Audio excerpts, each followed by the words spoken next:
Mirëmëngjes nderuar miq, mirë se vini në A2CNN. Nisim sërish një javë tjetër së bashku në ditën e hënë, data 11 mars. Unë jam Aulona Minga. Unë jam Blendi Salaj, mirë se keni ardhur në program, zonja e zotrin. Këto do të jenë disa prej temave kryesore që do të ndjekim dhe zhvillojmë sot në Dita Jonë këtu në ekranin e A2CNN. Partia Demokratike po përgatitet me detaje për protestën e madhe të opozitës më 16 mars. Nga ana tjetër, krijimi një opozite të re në parlament ka hapur rrugën e reformave në vend. Në një bisedë me zonjën Elisa Spiropali, ministren e shtetit për marrëdhëniet me parlamentin, do të komentojmë zhvillimet e fundit politike dhe përgjegjësitë që majoranca mban për zgjidhjen e krizës. Në rubrikën hashtag do të flasim për pjesën e errët të internetit sot, apo atë që quhet dark web, cilat janë pjesët e padokumentuara në rrjet dhe çfarë është ajo që qarkullon pa arritur të identifikohet. Këto dhe të tjera tema do i trajtojmë pak më vonë në studio me Geron Taçin, pra në hashtag. Kjo javë do të ketë si protagoniste opozitën dhe të gjithë kanë syt nga Partia Demokratike dhe aleatët e saj, e cila vazhdon të jetë e vendosur të çlirojë Shqipërinë nga Edi Rama, siç prehet ajo. Këto dhe të tjera zhvillime politike do t'i komentojmë në studio këtë fillim javë me producenten Merita Haklaj. Okej. Tani mbrim edhe tek ajo që është pyetja e ditës së dashura Olona, do të ftojmë njerëzit që të vinë edhe të na shkruajnë ndoshta edhe në Facebook, po kjo është pra diçka që ne duam ta prekim këtë javë me Elisa Spiropalin këtu, meritën pak më vonë, por edhe fillim javës siç është dhe gjithçka që Olona po përmendte lidhur me aksionin e opozitës. E vërtet. Pyetja është Pyetja është, pra, ne duam më saktë të dimë dhe opinionin tuaj. A do të ishte mirë që kriza, pra, politike të zgjidhej me një marrëveshje, pra do të ishte kjo rruga e dur, sepse duket që po shkojmë në një pikë që asnjë palë nuk po lëshon, apo nga një anë kemi opozitën e cila do me le të themi me do e mos që edhe ka vënë kushtin kryesor që Edi Rama të largohet, por nga ana tjetër kemi edhe majorancën e cila thotë që me të drejtë jemi në pushtet, sepse kemi fituar në zgjedhjet këtë mandat na ka dhënë populli, dhe duam ta çndojmë në fund. Para shumë pyetje do të ishte, a mendojnë njerëzit që një marrëveshje është e mundur në këtë pikë, sepse dihet opozita politika jonë në përgjithësi shfaqet konfliktuale, opozita është në konflikt me qeverinë, qeveria me opozitën në këto momente, por a mendonin se një marrëveshje është e mundur për ta nxjerrë edhe vendin nga kjo krizë ku ka hyrë? Edhe në fakt, le të themi provokim që ne duam të bëjmë edhe në një moment kur le të themi marrëveshja midis të djathtës dhe të majtës gjithmonë edhe paragjykohet paksa duke kthyer mbrapa në kohën e 2017 apo jo. Kështu që janë disa opsione që janë pro dhe kundër. Ne duam të dimë mendimin tuaj në faqen në Facebook të A2CNN. Shumë mirë. Okej. Shkojmë tani më tutje, takojmë edhe kolegun tonë Erion Dushi, i cili ndodhet në redaksionin e lajmeve, zonja Zotrin, gati për të na sjellë edicionin e parë flesh sot mëngjes. Erion, mirëmëngjes. Mirëmëngjes Erion. Mirëmëngjes Aulona. Si të shkoi fundjava, arritet të pushosh në pak apo ke qenë punë më duket? Isha në punë. Në punë këtë radhë. Isha në punë këtë fundjavë. Kështu që besoj se shkoi mirë përderisa punua. Dakor, mirë, atëherë linja për ty. Faleminderit. Zonja dhe zotërinj, mirëmëngjes dhe mirë se erdhët në takimin me informacionin. Për opozitën, largimi i Edi Ramës është emergjencë kombëtare. Në Selim Blu, Basha mblodhi dje demokratët për t'i dhënë porosit mbi protestën e 16 marsit dhe u tha atyre se largimi i Edi Ramës nga pushteti duhet bërë sa më parë, ndërkohë pas dite u bëri thirrje dhe socialistëve të thjeshtë që të marrin në dorë fatin e tyre.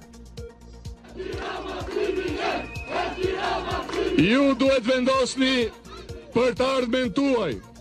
Ju duhet vendosni për parlamentin dhe qeverin që doni, meritoni dhe vot besoni. Ju do të vendosni se si përdoren burimet publike këtij vendi, taksat e këtij vendi, se si investohen ato. Ju duhet vendosni që t'jepni fund një herë mirë politikës së bërnjishme krimin dhe kriminalëve që krekosen kostume deputetësh e kryebashkiakësh. Qeveria dhe Bashkia Socialiste e Korçës u përplasën për ndërtimin e një teci. Kryebashkiaku sot Iraq Filo përmes një letre i shpreu kundërshtim ministrit Klosi për tokën ku është planifikuar projekti, duke argumentuar se ajo është një tokë bujqësore dhe banorët e Korçës nuk do të lejojnë prekjen e saj.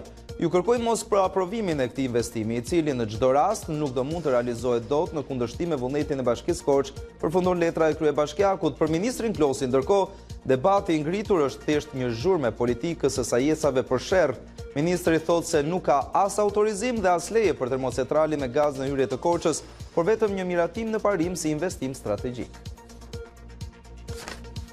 Festimet për ditën e verës në kryeqytet mund të shtyhen. Kryebashkiaku i Tiranës Velia njoftoi të shtunën në Twitter se bashkia ka përgatitur 50 aktivitete për fëmijë dhe të rritur me rastin e festës, por sipas tij çdo gjë mund të dështojë për shkak të motit. Sipas tij në datën 14 mars parashikohen rreshje të dendura shiu.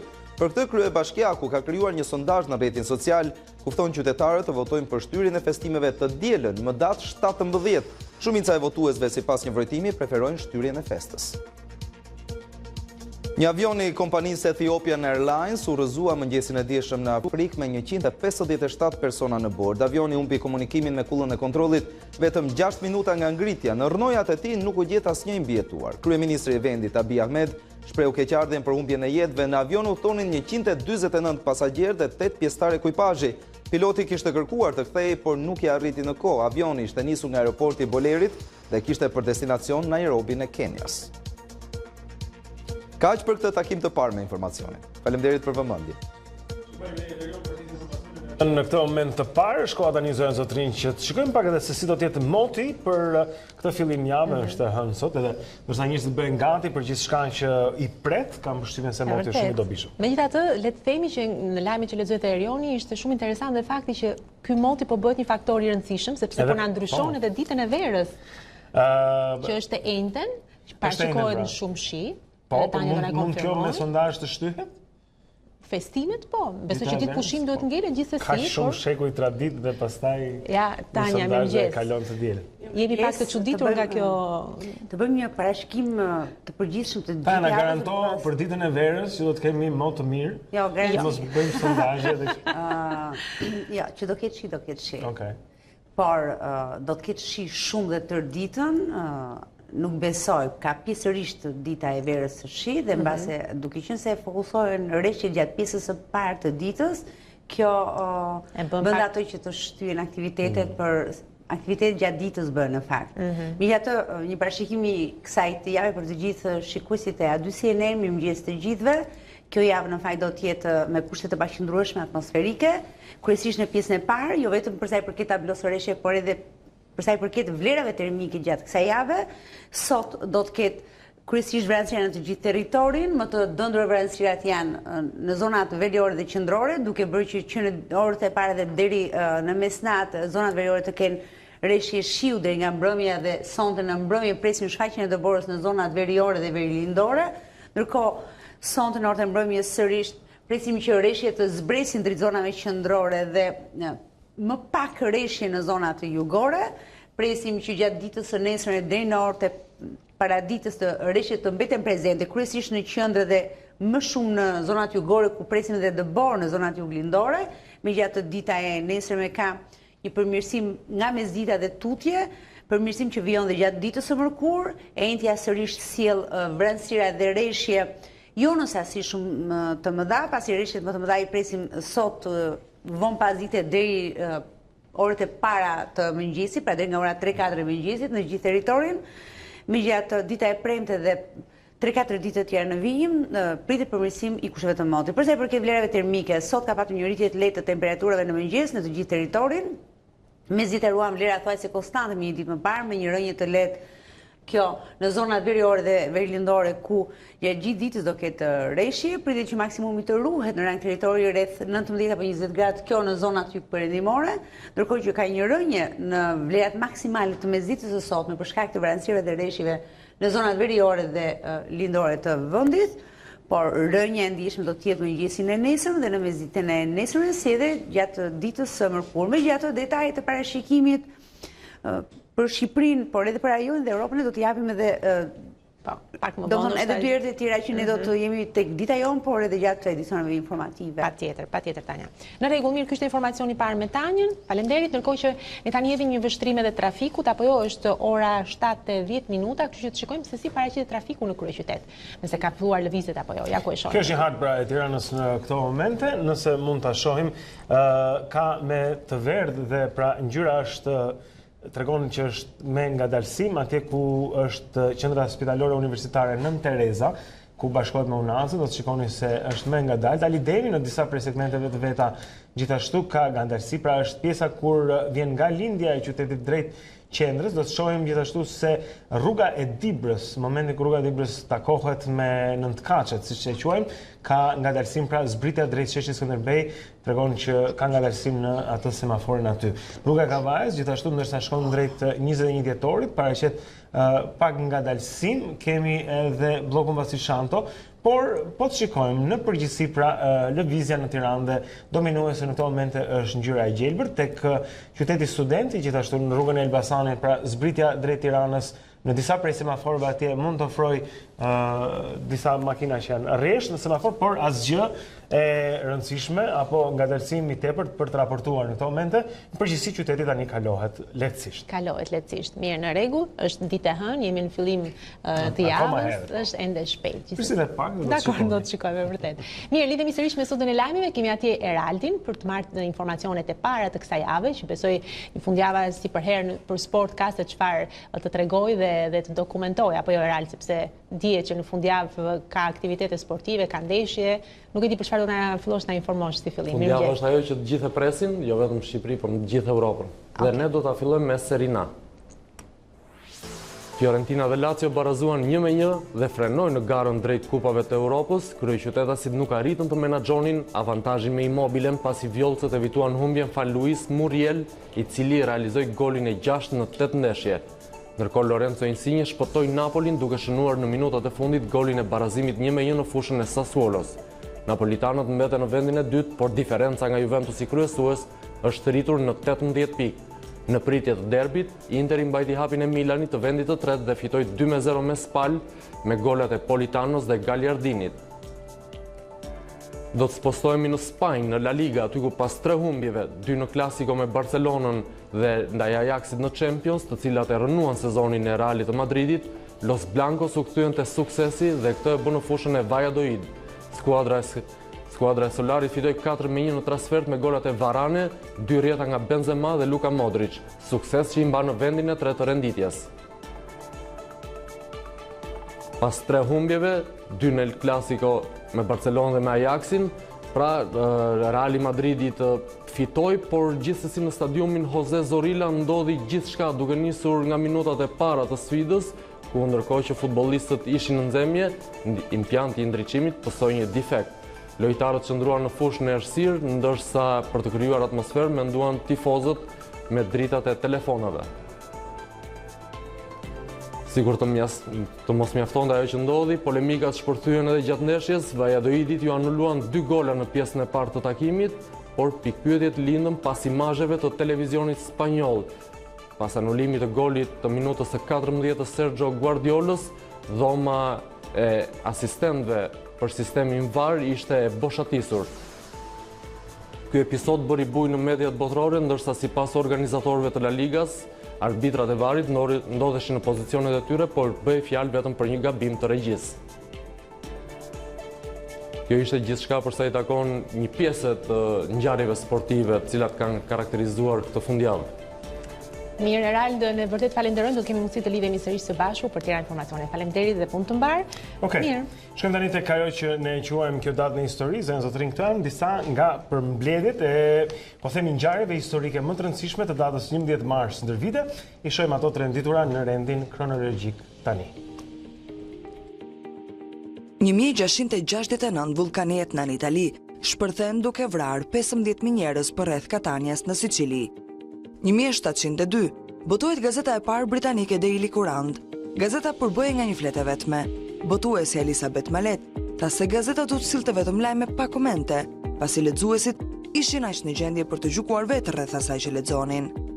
1789, Benjamin Banker dhe Pierre Peter Charles Lenfant fillojnë planet për ndërtimin e kryeqytetit amerikan Washington DC. 1918, në Shtetet e Bashkuara, u njoftuan rastet e para të ashtu quajturit grip spanjoll. Epidemia kishte rënë në gjithë botën dhe aty nga viti 1920, prej tij kishin humbur jetën 22 milion njerëz, ose më shumë se 1% e popullsisë botërore. 1941, presidenti Franklin Roosevelt nënshkroi ligjin Hua dhe Qira, mjeti kryesor i Shteteve të Bashkuara për t'u dhënë ndihmë ushtarake aleatëve para se të hynin në luftën e dytë botërore. 1918, Moska bëhet kryeqyteti i Rusisë së Revolucionit. 1942, Në Paris, nazistët fillojnë procesin e transportit të njerëzve për në kampin e përqendrimit Auschwitz. 1990, Lituania deklaron pavarësinë. 1997, hiri trupit të krijuesit të serialit televiziv fantashkencë Star Trek, Gen Roddenberry, i ndar nga jeta disa vite më parë, dërgohet në hapësirë. 2003, themelohet gjykata ndërkombëtare e Hagës. 2006, ndahet nga jeta Slobodan Milošević, presidenti i Serbisë dhe Jugosllavisë, i akuzuar për krime lufte dhe krime kundër njerëzimit. 2011, një tërmet me magnitudë 8.9 ballë godeti Japonin. 1544, lindi në Sorrento Torquato Tasso, një nga poetët italian më të mëdhenj të viteve 1500. 1963, lindi në Bajram Curri Azem Hajdari, politikan shqiptar, lideri i lëvizjes studentore që soi drejt rënies së regjimit komunist në Shqipëri. Ja ku jemi sërish së bashku, mbasi ndoqim edhe ngjarjet kryesore të datës 11. Në rregull, mirë, atëherë tani është momenti për të shfletuar dhe për të klikuar paksa dhe faqet online të disa prej mediave kryesore. Do të nisim me faqen e A2CNN, televizionit ton pra. Kjo do të jetë para A2CNN.com dhe pastaj vijojmë edhe me tjera disa prej titujve që mediat janë duke ofruar tani në mëngjes. Po, ndjekim, shikojmë pra faqen kryesore të A2CNN.com, pra ja ku jemi ndërkohë. Atëherë në titulli kryesor 16 marsi, Basha je porosit, largimi Ramës, emergjencë kombëtare. Pra ky është dhe titulli kryesor, gjithashtu ndër të tjera mund të lexoni: goditi me gur polici në protestë, arrestohet punonjësi i bashkisë, kryemadhi, drejtësia e Ramës me 2 standarde, nuk ka hapa pas. Gjithashtu kemi dhe lajmin pse jo edhe nga moti, rikthehet shiu dhe dëbora, temperaturat zbresin deri në -5 gradë Celsius. Do ta kemi mundësi ta komentojmë dhe me Tanjën këtë pak më vonë. Ndërkohë ju rikthehemi sërish tek politika. Basha me Ramën në qeveri, negociatat nuk hapen. Nga Kosova, Haradinaj dialog me Serbin, por pa kufit në Tryezë, dhe nga bota fluturimi i tmerit për 326 pasagjerë nga Stambolli në New York. Pra këto janë disa nga lajmet kryesore që mund të gjeni në faqen kryesore të A2CNN.com, por natyrisht përveç lajmeve dhe edicionet e lajmeve për të mos humbur dhe për të qenë gjithmonë të informuar. Shkojmë tani edhe tek Panorama, zonë shikojmë disa prej titujve kryesor që Panorama ka tani në mëngjes. Aktoria rrëfen skenat e dashurisë me Artur Gorishtin në filmin Eja, regjizori erdhi në shtëpi për të bindur prindrit. Është një rrëfim pra tek Panorama nga kinematografia e viteve të komunizmit. Emrat, aksidenti i rënd shkon në 2, numri i viktimave, burr dhe grua humbin jetën, ka qenë një aksident në aksin Maqellar Peshkopi, pra për cilin raportohet. Gjithashtu zbardhet skema si merrte tutori eurot e prostitucionit, dëshmitari mbante 2 femra në dhomë. Plagosja e efektivit të forcave të ndërhyrjes së shpejtë në protestën e Fierit, policia ndalon edhe 2 persona të tjerë. Ka qenë rasti i hedhjes së një guri në drejtim të policisë, që ka goditi njërin nga oficerët në kokë. Basha i bashkohet protestës së banorëve të Astirit. Kam një mesazh për të gjithë. Rama u kap dhe pasaj titulli vion së brendshmi. Ferdinand Samargji flet për zgjedhjen e kreut të ri të komunitetit musliman. Kandidatët e tjerë ishin larg. Ndërsa një titull tjetër që vjen nga qyteti i Lezhës është kryegjyqtarja e Lezhës para vetingut, si ka ndryshuar pasuria e saj që nga viti 2009. To janë pra disa prej titujve kryesor që mund gjeni tek Panorama tani në mëngjes. Ne shkojmë tek një tjetër media dhe shohim se çfarë ka aty. Po ecim më tej dhe jemi pikërisht tek Gazeta Shqiptare. Në këtë moment lexojmë dhe titujt kryesor të saj. Nga aktualiteti vjen sërish pra tema që ka të bëjë me Komitetin Mysliman, pra kreuri i Komitetit Mysliman Samargji, Bujar Spahiu e meriton. Ndërkohë mund të klikoni më poshtë, Borxhlin të Tiranës, heroina po shitet me lista në Shqipëri. Nga Kosova në Kurbin për të vjedhur pranga 46 vjeçarit. Gjithashtu më poshtë urdhëroi vrasjen e shqiptarit, kush është mafiozja siciliane Carmela. Gjithashtu mund të lexoni, kishte gjak gjithandej, shqiptari tregon tmerrin në avionin drejt Shteteve Bashkuara të Amerikës.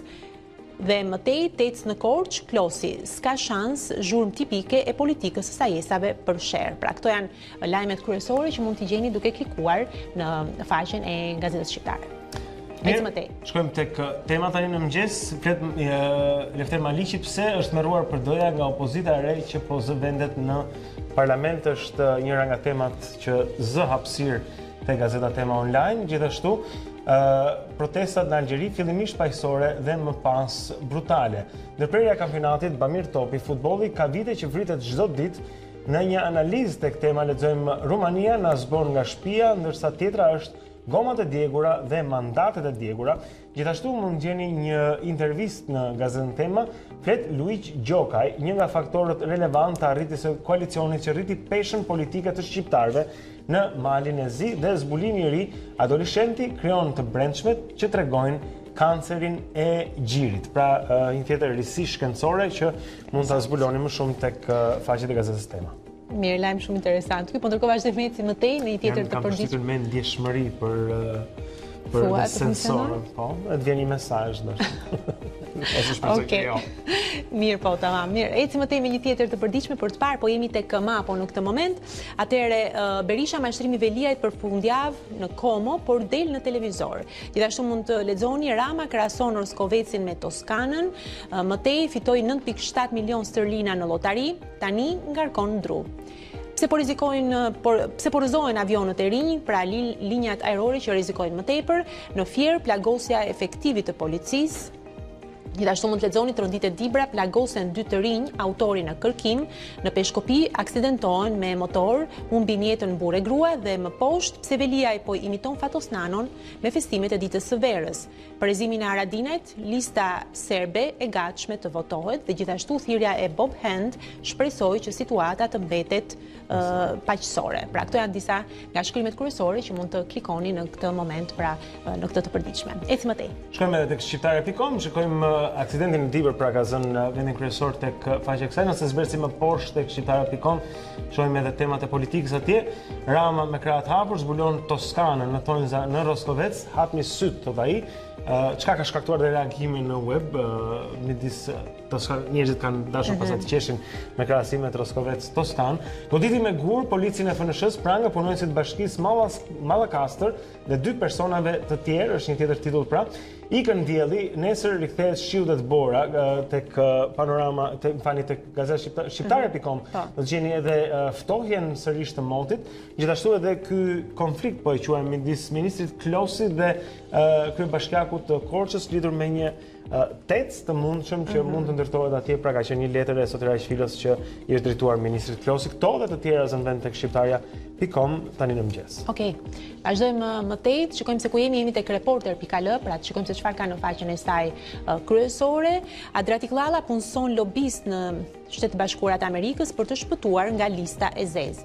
Ish prokurori i përgjithshëm Adriatik Llalla, asetet e cilit janë nën sekuestro pasi është në hetim për pastrim parash, ka punësuar 2 lobist nga New Yorku për të kundërshtuar vendimin e Departamentit të Shtetit që e shpalli persona non grata në Shtetet e Bashkuara të Amerikës.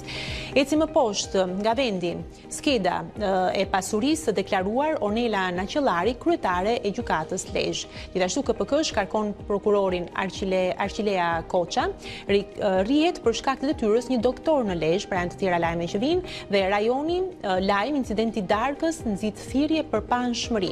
Moska kërkon të çara për të hyrë në Rumaninë antiruse dhe gjithashtu hetuesit rumun akuzojnë Kovesin në një çështje të dytë. Pra këto janë disa nga le të themi temat kryesore që mund të gjeni duke klikuar në reporter.al. Eci më tej. Shkojmë tek Monitor, në këtë moment shikojmë disa prej temave ekonomike që trajton kjo e përditshme atje.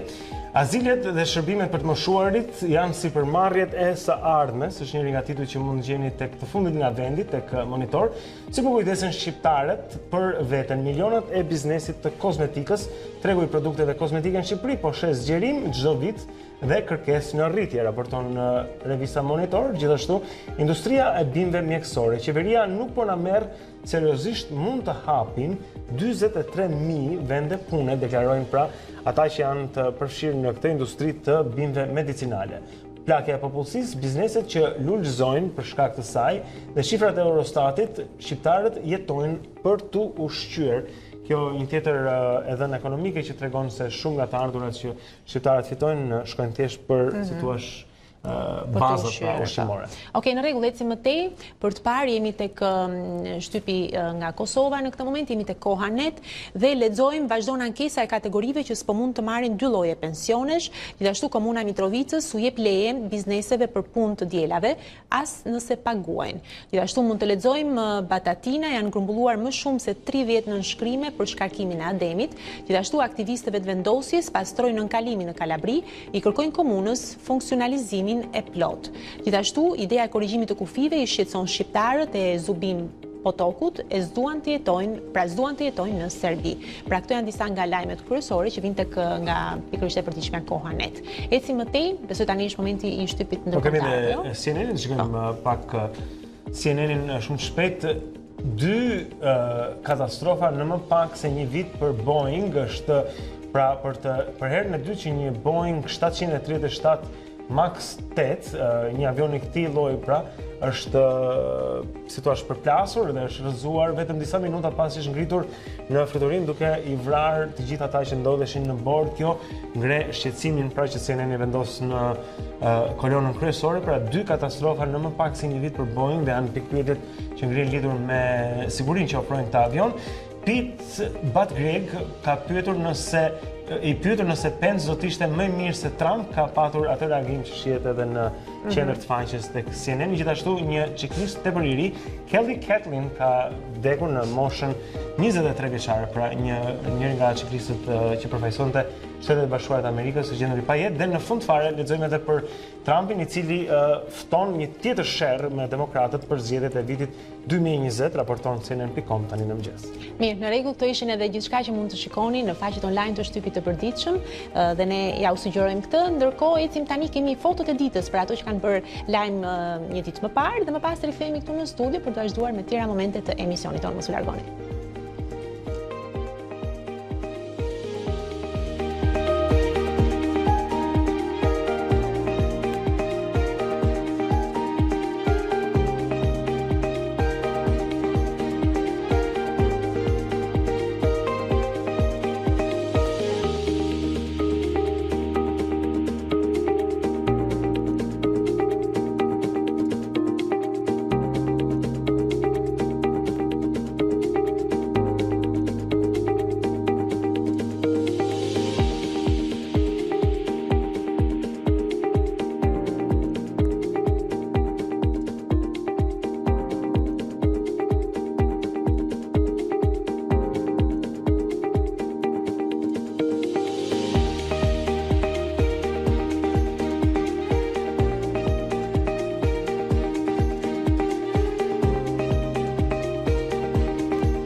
Themi dhe një këtu në Dita Jonë aty CNN në zonjën e Zotrin, tani për të folur pak për teknologjinë, siç bëjmë të hënave, Geron Taçi, njëri nga kolegët tanë, vjen edhe na ndriçon? Na iluminon. Po, na iluminon, nuk ishte fjala, aty ku mua të paktën po një herë, duke qenë se nuk është jam shumë e informuar, por që gjithsesi marrin disa leksione. Edhe unë bëj shënime, vetëm drejt. Jo, realisht. Geron, mirëmëngjes. Mirëmëngjes. Ky roli profesorit s'u ka pëlqyer kur. S'të ka pëlqyer. Të vjen natyrshëm gjithsesi. Atëherë, atëherë, shiko, sot flasim pak për çfarë? Sot do flasim për një pjesë shumë interesante të internetit, që në anglisht quhet the dark web, ndërsa un kam vendosur ta përkthej rrjeti i padukshëm. Rrjeti i padukshëm. Ndjekim kronikën. Ndjekim kronikën, thot Geria. Shikon sa bukur e ka mësuar tani. Ndjekim kronikën. Okej, në rregull. Interneti është i mrekullueshëm apo jo?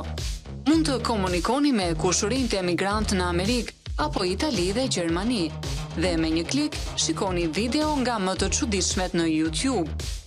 Por interneti ka një pjesë të padukshme të tij që quhet the deep web. Pjesa e padukshme e internetit apo deep web është pjesa e pa identifikueshme dhe anonime e internetit, por cili është ndryshimi mes të shkruarit të videove në YouTube, të lexuarit të postimeve në Facebook apo Instagram. Websajte si këto ekzistojnë në sipërfaqe të internetit dhe janë të skeduara nga mekanizma kërkimi si Google apo Bing. Çdo website dhe person në sipërfaqe është i identifikueshëm, ndërsa në Deep Web përdorim Tor, që do të thotë The Onion Router, ose qepa. Tor maskon identitetin e përdoruesve dhe websajteve me një mekanizëm që ngjason me lëvozhgat e qepës. Anonimiteti i fituar në internetin e padukshëm që quhet The Darknet apo interneti i errët shfrytëzohet nga ata që duan privatësi në internet, qarkullimi informacioneve qeveritare, informacione dhe marrëveshje biznesi, apo aktivistët që përndiqen nga qeverit totalitare dhe zëra independent si Edward Snowden. Por për fat të keq, anonimiteti shfrytëzohet edhe për aktivitete të palishme, si treguizi i armëve apo drogës, trafiku njerëzor, shkëmbimi i informacionit të korporatave, marrëveshje multimilionere. Por edhe diçka tjetër, pjesa e padukshme e internetit ka edhe monedat e veta të cilat nuk kontrollohen nga bankat dhe përdoruesit blejnë shërbime dhe produkte nga njëri tjetri përmes tyre pa u identifikuar. Por për to, më shumë herës tjetër. Më shumë herës tjetër, kaq për sot dhe mirë ta, sepse ishte mjaft informacion. Atëre, ky dark webi, me sa pamë edhe nga kronika, që nga serioze puna, domethënë nuk është diçka ka të bëjë me kompani të mëdha, me biznese të mëdha, domethënë është çështje serioze apo jo? Çfarë fshihet mbas dark webit? Mbas dark webit fshihet vetë dark web. Mirë, okay. Domethënë, le ta quajmë, shikoj, interneti është një tufë me rrjete të vogla. Po. Ku vetëm 10% qëndron në sipërfaqe. Dhe po ta ndajmë internetin në pjesën e sipërme të një icebergu dhe pjesën e poshtme të një icebergu, ku një iceberg pjesën e poshtme ka goxha më të madhe. Atëherë neve jemi vetëm ata që jemi në sipërfaqe. Quhet sipërfaqe vetëm pjesa që është e identifikueshme. Pra, kur ti hyn në internet, ne të gjithë e dimë se ku je ti në këtë moment.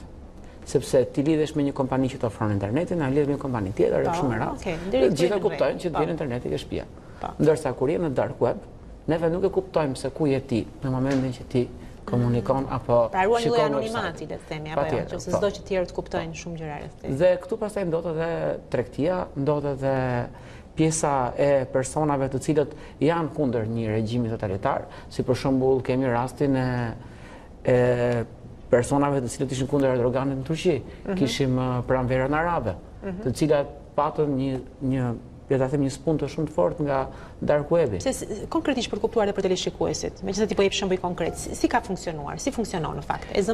Kapim pikërisht atë rastin që them në Turqi apo për shembull qeveria identifikon se kush je ti. Ti je një person i papreferueshëm për qeverinë. Qeveria fillon të përgjon gjithë veprimet e tua, nëse ti je në internet. Ndërsa kur je në dark web, ti nuk mund të gjendesh dot nga qeveria dhe qeveria nuk të lokalizon dot ty ku je dhe ti mund të veprosh konkretisht. Pra, është ideja që nëse dikush është, sepse këtë doja që ta sqaronim për njerëzit, që ka aplikime dhe aplikime për këtë që quhet dark web. Pra dikush mund futet në dark web sepse do që të çesi kokainë online, po themi, dhe ta përdori për aktivitet kriminal, edhe natyrisht do që ta fshehë këtë aktivitet. Po dikush tjetër mund të jetë në një qeveri represive apo do që të akuzojë një rast korrupsioni për shembull, por të ruhet dhe të mos identifikohet vetë, kështu që ta ti je gazetari, unë jam personi që kam burimin e informacionit, punoj për qeverinë, dua që të ta jap ty këtë, por pa u zbuluar se kush jam, qoftë edhe nga ti. Siç është rasti i WikiLeaks apo i Edward Snowdenit. Por ajo që është e rëndësishme në këtë çështje është që dark webi është e ardhmja e internetit. Nuk është e ardhmja e internetit kjo që kemi ne tani.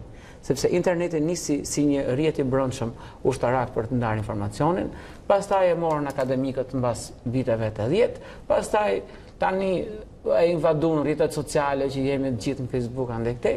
Tani problemi është që duhet që privacitet. Dhe privacitetin e vetmja rrugë që ti të kesh pak privacitet është që të funksionosh në dark web. Se kjo i jep rrugë tregut të zi, apo tregut të armëve, apo tregut të drograve, apo kriminelve, apo kjo nuk është problemi i dark webit.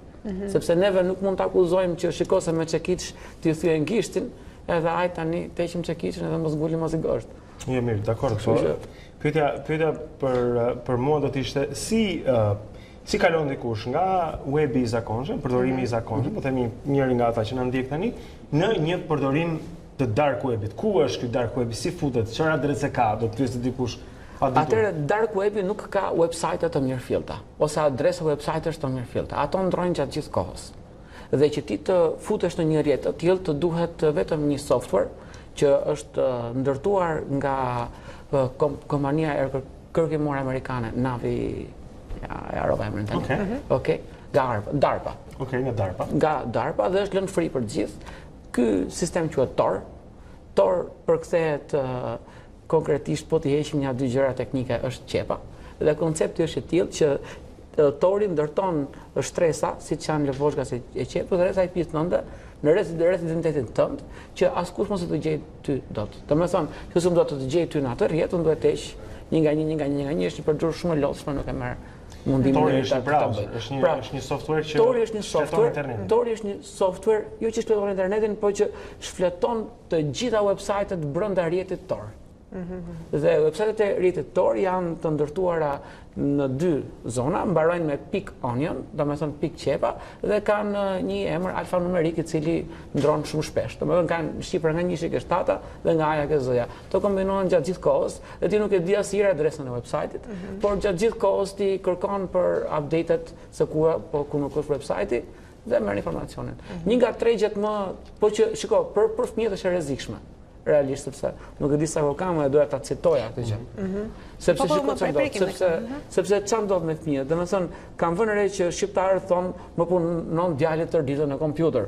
Në rregull, djali nuk bëhet të tyra në kompjuter për të qenë të bindur, domethënë, por edhe problemi është që okay që ndron Facebook, por që nëse hyn në deep web që një 16 vjeçar sot na kalon edhe mua, më thonë jam unë që episodja si e bëre këtë, besoj se është mjaft i ekspozuar dhe prindërit duhet të kenë mjaft kujdes të shohin se çfarë po bën fëmia e tyre në internet dhe nëse kanë aplikacione të tipit Tor apo të tipit FreeNet, duhet të Tor apo FreeNet, nëse i gjejnë të instaluara në kompjuterin e tyre. Prindrit duhet të Po imagjino sa të gatitur. Imagjino sa të gatitur duhet të jenë prindrit që të rinjtë të monitorojnë në këtë aspekt fëmijët, në këtë fazë që Shqipëria. Ka shumë prindër që ndoshta s'kanë tër këtë, le të themi, afrimitet me telefonin, me internetin, me shumë gjëra të tjera dhe ndoshta nuk i kuptojnë fëmijët, në bazë se nuk arrin edhe ta monitorojnë siç duhet apo në këtë aspekt. Po, dhe duhet patjetër ky investim sepse rrjeti ofron çdo gjë dhe aty është një, si ta themi, është një anarshi totale. Domethënë se cili është për veten e vet dhe secili ofron gjërat që do. Mund t'ju kujtoj një shprehje të Nietzsches që thotë, nëse shikon përtej humbtirës, për shumë kohë humbtira do të shikojë nga ty. Domethënë mund t'jesh kurioz, po kurioz 1, 2, 3 ditë, 4, pastaj ngele aty. Po mirë, Geri, për ta sqaruar pak, çfarë mund të bëjë një njeri, çfarë mund të jenë këto rreziqet? Çfarë ndodh pra në këtë rrjetin e errët, në këtë rrjetin e padukshëm, siç ti e quan, ku humbëtira shikon tek ty. Çfarë janë rreziqet aty? Të shembull, po të marrim një shembull, një nga websajtet që ishte i famshëm, u ndërtua nga një person që merrej me fizikë kuantike dhe inxhinieri elektronike, ai ndërtoi tregun e të shiturit pa u identifikuar, që quhet The Silk Road. Domethënë rruga e Mondafshit. Si dikur rruga e Mondafshit nga Kina. Dhe aty shitej droga, shërbime hakimi, shërbime vrasjeje, pornografi, armë. Pra ti mund shkosh dhe porosisësh vrasjen e dikujt, një killer me pagesë? Se nuk identifikosh. Si e paguan ti një killer me pagesë me kreditkart apo me? Jo, absolutisht, ata e paguan me atë sepse Darkneti ka të monedë. Darkneti po atjetër. Por shikoj se ka një fazë të vazhdon, ka një histori shumë interesante, ka qenë një website shqiptar, unë habita ishin ato, nuk e di, nuk dua të flas. Por ato ishin disa shqiptarë që kishin bëjmë shërbime vrasjesh në internet. Edhe quhej Besa Mafia. Dhe Besa Mafia mund të kishte deg në Amerikë, në Gjermani, në Shqipëri, dhe këta reklamonin sikur vrisin njerëz në pagesë. Po kam dëgjuar këtë. Dhe pastaj Besa Mafia mos i mblodhi ca lekë njerë, mblodhen shumë, kam mbledh një rreth $65,000. Në atë moment ata nxorën që shikoj se ne s'kemi vrarë njerëz, thjesht u tallën, faleminderit për paratë. Dhe kjo ishte domethënë rast. Pra pati porosi. Po, pati porosi. Pra ka gjithmonë njerëz të gatshëm që të paguajnë për po sepse anonimiteti krijon çdo gjë. Po si pra me ç'monedë? Atëherë pikërisht monedha e pagimit për këtë ku filloi Bitcoini dhe prandaj quhet një cryptocurrency dhe nisi si moneda e shkëmbimit në internet. Moneda e shkëmbimit në internet funksionon kështu që unë paguaj në Bitcoin, por unë nuk kam identitetin tim të treguar gjatë momentit të transaksionit. Pra nëse unë të paguaj të në Bitcoin, neve të dy kemi le ta themi një mur të madh midis njëri tjetrit dhe unë vendos ai muri ka një deg të vogël që kthehet kështu, okay? Dhe unë vë Bitcoinat e mi, ti e merr Bitcoinat e tu që të takojnë, pa të Bitcoinat ti i kthe në para, ose që në Amerikë i kthej në dollare. Pra Bitcoin funksionon si cash. Funksionon si cash. Është likuidi i dark webit për të paguar. Biles ka dhe firma pastrimi parash, ka dhe firma pastrimi Bitcoin online. Pra nëse unë kam bërë një akt kriminal në internet dhe Bitcoinat e mi le ta themi janë të pisët, atëherë unë kam website-et të cilat i çoj Bitcoinat e mi aty dhe të japin ca të tjerë mua që unë kam pastra dhe ka shërbime nga më të çuditshme. Mita të parë, si këtyre anëve le të themi negative që po përpiqemi të shpjegojmë, ato që me sa duket janë gjithsesi dhe ngelen aktuale, ti posuar? Janë edhe në sipërfaqen e webit. Po, patjetër që po. Webin e dimë, ka dhe të mira dhe të këqija të veta. Mita të ti thej që dark webi do jetë e ardhmja. Çfarë nuk kupton me këtë? Sepse ne deri tani kur përdorim internetin, hapim këto rrjetet sociale, jemi më se të identifikueshëm, japim me lirin ton, japim dhe dhënat tona, gjithçka. Video. Do të thuaj që dark webi do të jetë e ardhmja. Çfarë do të thotë që ne do të lundrojmë në internet duke ruajtur anonimatin mbase? Po, kjo është kërkesa, kjo patjetër, kjo është kërkesa sot. Jemi të velur tani duke ekspozuar veten, me sa duket duhet të kemi mbrapsht. Jo, kemi qenë asnjëherë të velur për ta ekspozuar veten, as nuk duam ta ekspozojmë veten. Problemi është që janë disa prej nesh duan të ekspozojnë. Ata në Instagram. Sigurisht ata deri në një farë paguajnë për këtë punë. Deri në një farë pike, domethënë jo në çdo gjë.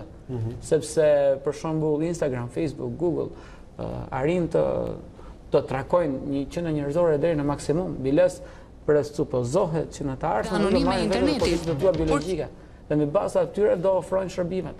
Domethënë besoj se do jetë në ekstrem për të përballuar këtë lloj gjëje, gjithë do të detyrohen të kenë. Po si do ta bëjnë? Ke një parashikim se si mund të ndodh kjo, sepse shikoj Geri, është ajo që thotë Alona është vërtet. Sot jemi në një të paktën jemi në një fazë, mund të jetë e përkohshëm, jemi në një fazë shumë ekspozimi. Ku ne bëjmë selfie gjatë gjithë kohës, tregojmë çfarë bëmë në fundjavë, çfarë s'bëm me këpim kafe etj. Pra gjithë ky informacion lëshohet lirisht dhe ne duam të jemi në qendër vëmendjes. Me ne po e zgjeroj pak. Po fuzet veten atje, por pyetja është si do të kalojmë nga kjo kulturë në atë kulturën që thua ti, ku gjithë do duam që ta ruajmë privatësinë. Besoj se një nga është nga të djegurit, që le ta quajmë kështu, domethënë, që do ta vuash pasojën e ekspozimit. Domethënë do fillosh që koha të kaloj kur ti ke bërë një veprim që e ke bërë në një kontekst caktuar, dhe pastaj do ta gjesh veten në kontekste të tjera dhe thua shikoni kam thënë këtë në këtë situatë, por jo në të tërën dhe për ta rregulluar këtë do duhet vite. Kështu që një nga arsyet është pikërisht kjo. E dyta është nevoja që ke ti për të qenë i pa deklarueshëm në çdo moment, i pa ekspozueshëm, sepse qenia njerëzore rezaurohet, domethënë nuk e di me sa njerëz mund të kontaktosh gjatë gjithë ditës, tërë ditën aty, po vjen një moment që energjitë bien dhe merr vesh në fund ditës s'ke bërë asgjë, thjesht e ka thënë përgjigje të njohës. Me sa duket kjo do të jetë edhe e ardhmja. Shikojmë. Por që paska pra një vend internet ku ti mund të bësh prapësira ose do jesh ose do jesh kundër një qeverie për shembull. Ja konkretisht kemi rastin e Shqipërisë që donin të bllokonin portalet.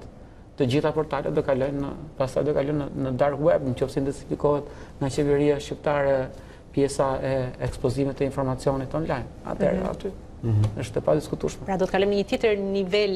Po Google ka kaluar në darknet, Facebook ka kaluar në darknet. Të gjitha gazetat po kalojnë në darknet. Avash, kështu që është e pavitueshme. Çfarë thotë ajo eksaktësisht? Që Google i kalon në darknet. Domethënë që Google ti mund të bësh search në Google për darknetin. Sepse aktualisht i bën search në Google vetëm për internetin në sipërfaqe.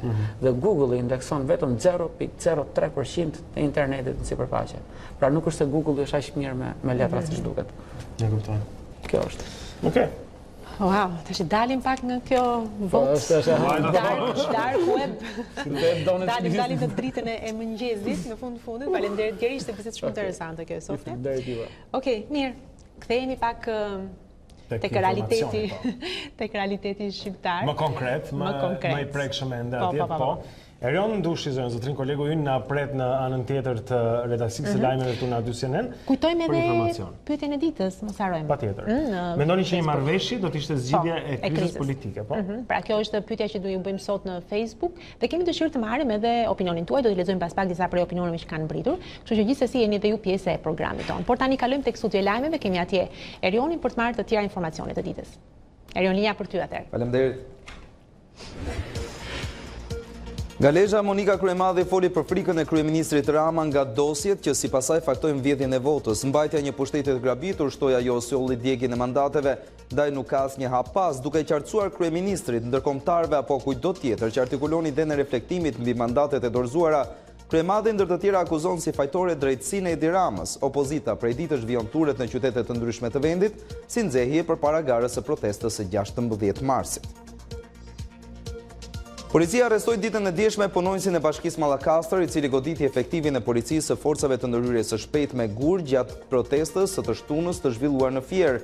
56 vjeçari Pëllumbi Sufaj me detyrë inspektor mjedisi në Bashkinë e Mallakastrës u vu në pranga, por kreu i Partisë Demokratike në Fier, Luan Baçi, në një reagim pas incidentit, tha se sulmi ndaj efektivit është kryer nga persona të infiltruar nga policia. Një avion i kompanisë Ethiopian Airlines u rrëzua mëngjesin e dieshëm në Afrikë me 157 persona në bord. Avioni humbi komunikimin me kullën e kontrollit vetëm 6 minuta nga ngritja. Në rrënojat e tij nuk u gjet asnjë i mbijetuar. Kryeministri i vendit Abiy Ahmed shprehu keqardhjen për humbjen e jetëve. Në avion u thonin 149 pasagerë dhe 8 pjesëtar ekuipazhi. Piloti kishte kërkuar të kthehej, por nuk i arriti në kohë. Avioni ishte nisur nga aeroporti i Bolerit dhe kishte për destinacion Nairobin e Kenias. Vazhdon situata e tensionuar në Venezuelë. Blackouti energjetik që ka pushtuar shumë qytete të vendit amerikano-jugor që prej së enjtes ka shkaktuar 13 të vdekur vetëm në spitalin e Monegas. Duke marrë shkas nga kjo ndodhi, presidenti i vetshpallur Juan Guaidó njoftoi një miting të madh në Caracas, por policia e Maduros nuk e lejoi. Në këto kushte, Guaidó e mori fjalën i hipur në kabinën e një makine dhe me megafon në dorë kritikoi politikën mbyllëse të Nicolas Maduro dhe të keqen që po i shkakton popullit në një antimiting, ndërkohë po në Caracas Maduro kritikoi Amerikën dhe fajsoi për blackoutin opozitën e vendit. Duke filluar nga viti 2021, shtetasit amerikanë do duhet të pajisen me vizë për të vizituar disa prej vendeve Schengen. Për momentin, amerikanët nuk kanë nevojë për leje që të udhtojnë në Evropë, por Bashkimi Evropian do të ndalë këtë praktikë me krijimin e njësisë europiane për informacionin e turistëve në mënyrë për të rritur nivelin e sigurisë. Për të vizituar vendet e Bashkimit Evropian, shtetasve amerikanë do duhet të aplikojnë online në sistemin autorizues dhe informues europian të udhëtimit me një kosto prej 7 eurosh në mënyrë që të marrin një vizë me afat 3 vjeçar. Ishte gjithçka mbi informacionin. Faleminderit për vëmendje dhe mirupafshim. Faleminderit Erion për gjithë informacionin në këtë flesh të dytë informativ. Zonja e Zotrin, tani do të shkojmë edhe një herë tek Tanja Porja dhe parashikimi i motit, por kësaj herë për të parë se si do të jetë në rajonin ton dhe kontinentin evropian, pra një foto pak më e gjerë e sinoptikës kontinentit. Përpiqemi të kuptojmë pak sa më shumë, Tanja. Po, në fakt edhe kontinenti europian është në kushte të paqëndrueshme gjatë gjithë kësaj jave, ka patur pra përtej atyre ditëve të mrekullueshme që pati 90% e kontinentit. Aktualisht për ditën e sotme ka rreshje dëbore në zonat veri lindore, po ashtu pjesërisht në zonat qendrore dhe në gadishullin e Ballkanit. Kryesisht janë veri, janë pozicionuar për pjesën e parë të ditës sotme në veri dhe perëndim.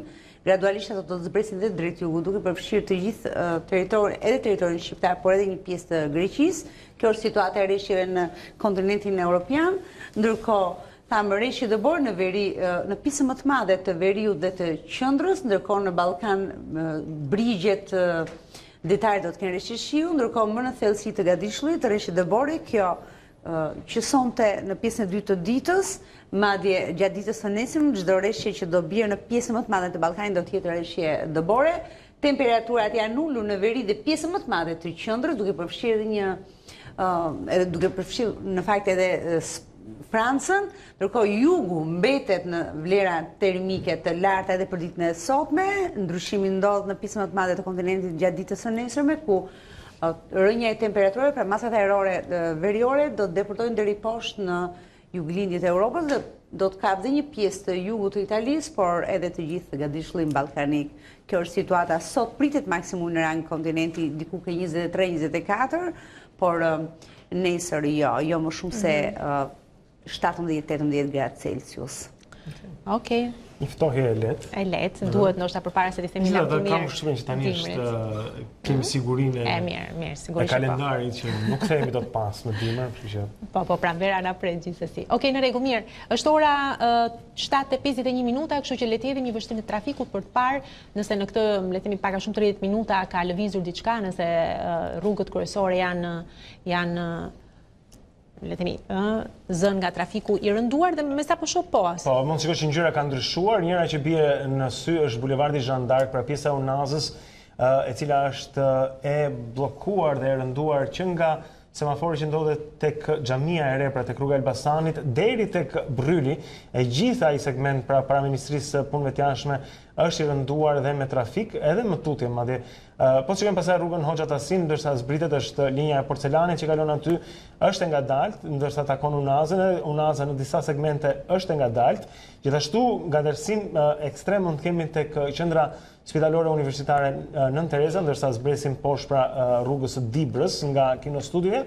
Gjithashtu edhe në kryqëzimin që kam pastaj me tregun industrial pranë dhe uzinës Dinamo. Shikojmë Unaza e sipërme, pra rruga Ferit Xhajko drejt stacionit të trenit dhe ajo që shkon në rrugën Asim Vokshi, pra drejt Don Boscos dhe rreth rrotullimit të Zogut Zi, e gjitha është me problematik. Rruga Dritan Hoxha është sidomos e rënduar në dalje të Tiranës. Hyrja është më e lehtë, por dalja nga kryeqyteti është në këto momente më e ngadalt, siç është edhe Zogu i Zi, pra rreth rrotullimi i Zogut të Zi. Po shikojmë pak edhe pjesën jugore, tani është Unaza e re, në dalje ka ngadalësime dhe po të zbresim drejt Vasil Shantos dhe asaj pjesë të Unazës pra të poshtme, do të shikojmë se ka ngadalësime edhe aty. Dua të përmend në fund fare dhe rrugën e Elbasanit, zonën e qytetit Studentit, ndërsa zbresim drejt Unazës atje, do të shikojmë që në të dyja krahët tek Ambasada e Shtetit Bashkuara dhe po themi liceu, keni ngadalësim pra të rrugës drejt semaforit që shkon në Unazë. Do të prisni pak atje, kështu që zonja Zotrin, po shikoni një panoramë të Tiranës, dominon e verdha dhe portokallia dhe ngjyrat e errta në këtë moment që tregojnë se trafiku është i ngadalt. Dhe që kryeqyteti është zgjuar tani më. Absolutisht. Mirë, në rregull, tani lidhemi sërish me sotën e lajmeve, kemi atje Eraldin për të marrë të tjera informacione për sa takon sportit. Atëherë Erald, linja për ty sërish. Pas mrekullisë së Championsit në Paris, Manchester United kthehet me këmbë në tokë. Arsenali i dha fundet turisë pozitive të djajve të kuq, duke i shkaktuar trajneri Solskjaer humbjen e parë në kampionat 3 muaj pasi ai mori drejtimin e skuadrës. Ylli shqiptar Granit Xhaka dhe Aubameyang shënuan golat e fitores 2-0 të topçinjve që i rrëmbyen edhe rivalëve vendin e 4 në Premier League. Liverpooli u përgjigj Manchester Cityt në garën për kreun, duke fituar 4-2 përballë Burnleyt. 2 gola nga Firmino dhe 2 nga Mane rikthyen diferencën me 1 pikë nga kreu. Qëndrojmë në Angli, aty ku tronditse ishte ajo që ka ndodhur në Championship, kategoria e dytë e futbollit. Kapiteni Aston Villës, Jack Grealish, u sulmua nga një tifoz i Birminghamit në derbin e zjarrt ndërmjet dy skuadrave. Ngjarja ndodhi vetëm pak çaste pasi takimi kishte nisur. 23 vjeçari irlandez nuk pësoi lëndime, madje vazhdoi lojën dhe realizoi golin e fitores 1-0 të Aston Villës. Tifozi u arrestua dhe u identifikua, ndërsa pritet që agresorit pra t'i ndalohet hyrja përjet në stadiume. Dhe duke qëndruar te ai episod që ka ndodhur në Angli, e lidhim me një tjetër ngjarje e cila ka bërë shumë të flitet në Shqipëri gjatë ditëve të fundit, ku pas dhunës ndaj arbitrit Hamiti dhe pas vizitës së presidentit të FSHF-s Armand Duka në zyrën e kryeministrit Edi Rama, janë hedhur bazat për një marrëveshje e cila parashikon rikthimin e policisë në stadiume dhe rifillimin normal të aktiviteteve futbollistike në vend. Sot në orën 11 do të zhvillohet edhe një tryezë për futbollin. Drejtuesit e federatës dhe presidentët e klubeve do të jenë përballë kryeministrit Rama. Rikthimi i policisë është tema e ditës, por kreu i shtetit do të dëgjojë shqetësimet e të gjithë aktorëve të futbollit që lidhen edhe me ligjin e sportit apo me rimbursimin e TVSH-s për ata që investojnë në sport. Klubi i Partizanit përkujtoi 80 vjetorin e legjendës shqiptare Panajot Pano, shumë figura të njohura të sportit dhe jo vetëm pohuan një zëri se Pano është më i madhi të gjitha kohërave, brenda dhe jashtë fushe. Në ceremoninë përkujtimore, presidenti të futbollit Armand Duka ju propozua që Arena Kombëtare të marrë pikërisht emrin e legjendës Pano. Në fund të pranishmit firmosën edhe peticionin në unanimitet ku janë dakord për ndryshimin historik. Këto ishin edhe disa prej zhvillimeve të tjera sportive. Ju faleminderit për vëmendjen, Blendi dhe Ulona, linja për ju. Shumë faleminderit Eral. Faleminderit Eral. Do të lexojmë tani disa prej komenteve tuaja, zonë zotëri. Kemi patur një temë që ju pyesim sot, do të kemi pak më vonë edhe ministren e shtetit për marrëdhëniet me parlamentin, Elisa Spiropali, që do na bashkohet këtu në studio, po pyetja për ju ka qenë nëse mendoni që marrëveshja midis po themi opozitës dhe majorancës do të ishte zgjidhja e vetme e pranueshme e kësaj krize. Dhe kanë ardhur në fakt disa komente në faqen e Agjys CNN, për shembull Iliriani thot e ka fjalën për Ramën dhe Bashën, të dy pashallarët e mëdhenj, Rama dhe Basha, të ulen dhe të bien dakord. Ai thot që t'japin dorëheqje nga çdo aktivitet politik, të bëjnë një sforco për popullin e shkret. Ndërsa Zamiri thot të ulen dhe të bien dakord nëse është e mirë e shqiptarëve, nëse e mira e shqiptarëve është në planin e tyre të parë, ka gjithmonë hapësirë për marrëveshje. Shumë e drejtë. Ndërkohë Gjoni thot largimi i Edi Ramës është zgjidhja e vetme dhe besoj se vetëm kështu mund të zgjidhet kriza, ndërkohë që Arlindi thot një marrëveshje përtej politikës nuk ka kohë më për show. Marrëveshje burrash me bez burrash, në të kundërt largoni që të dy. Me sa duket njerëzit vërtet janë aty ku s'mbajnë më dhe kjo s'është më. Dhe vendi ka nevojë për koka të ftohta, kam përshtypjen unë në vend se koka që përplansen vazhdimisht. Mirë, ne do të tregojmë tani disa prej fotove që kanë bërë xhiron e botës, janë disa prej fotove të fotoreporterëve në mbar botën që sjellin disa prej ngjarjeve kryesore të planetit tonë në një këndvështrim, po themi dhe disi artistik përmes fotografisë. Ndjekim.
Abonohu nga sot në digital në paketën familjare, duke filluar nga 3 muaj dhe fito falas European Qualifiers. Përjeto të gjitha ndeshjet e kombëtares kuqezi, përfaqësueses së Kosovës, si dhe të gjitha sfidat e elitarëve evropian. Mos e humb rastin. Euro Qualifiers po afron. Digital, 15 vjet në familje.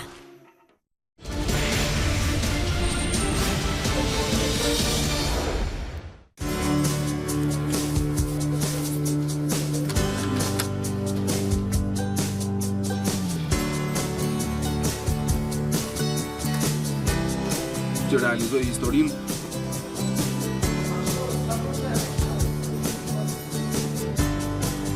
Mos flisni prapë. Toleruar ju përshëndes informative.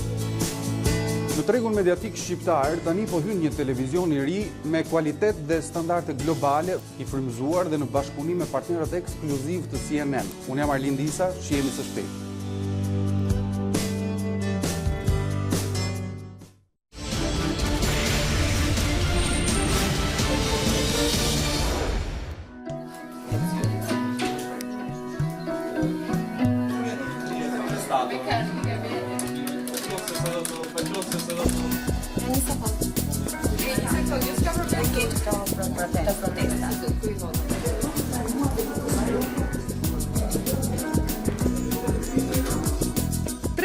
edhe 24 orësh është një sfidë shumë e vështirë në Shqipëri. A2 News është gati për të bërë pjesë e kësaj sfide duke sjellë standardet globale të CNN. Unë jam Denisa Pasholli dhe jam e lumtur për të nisur këtë rrugëtim ambicioz.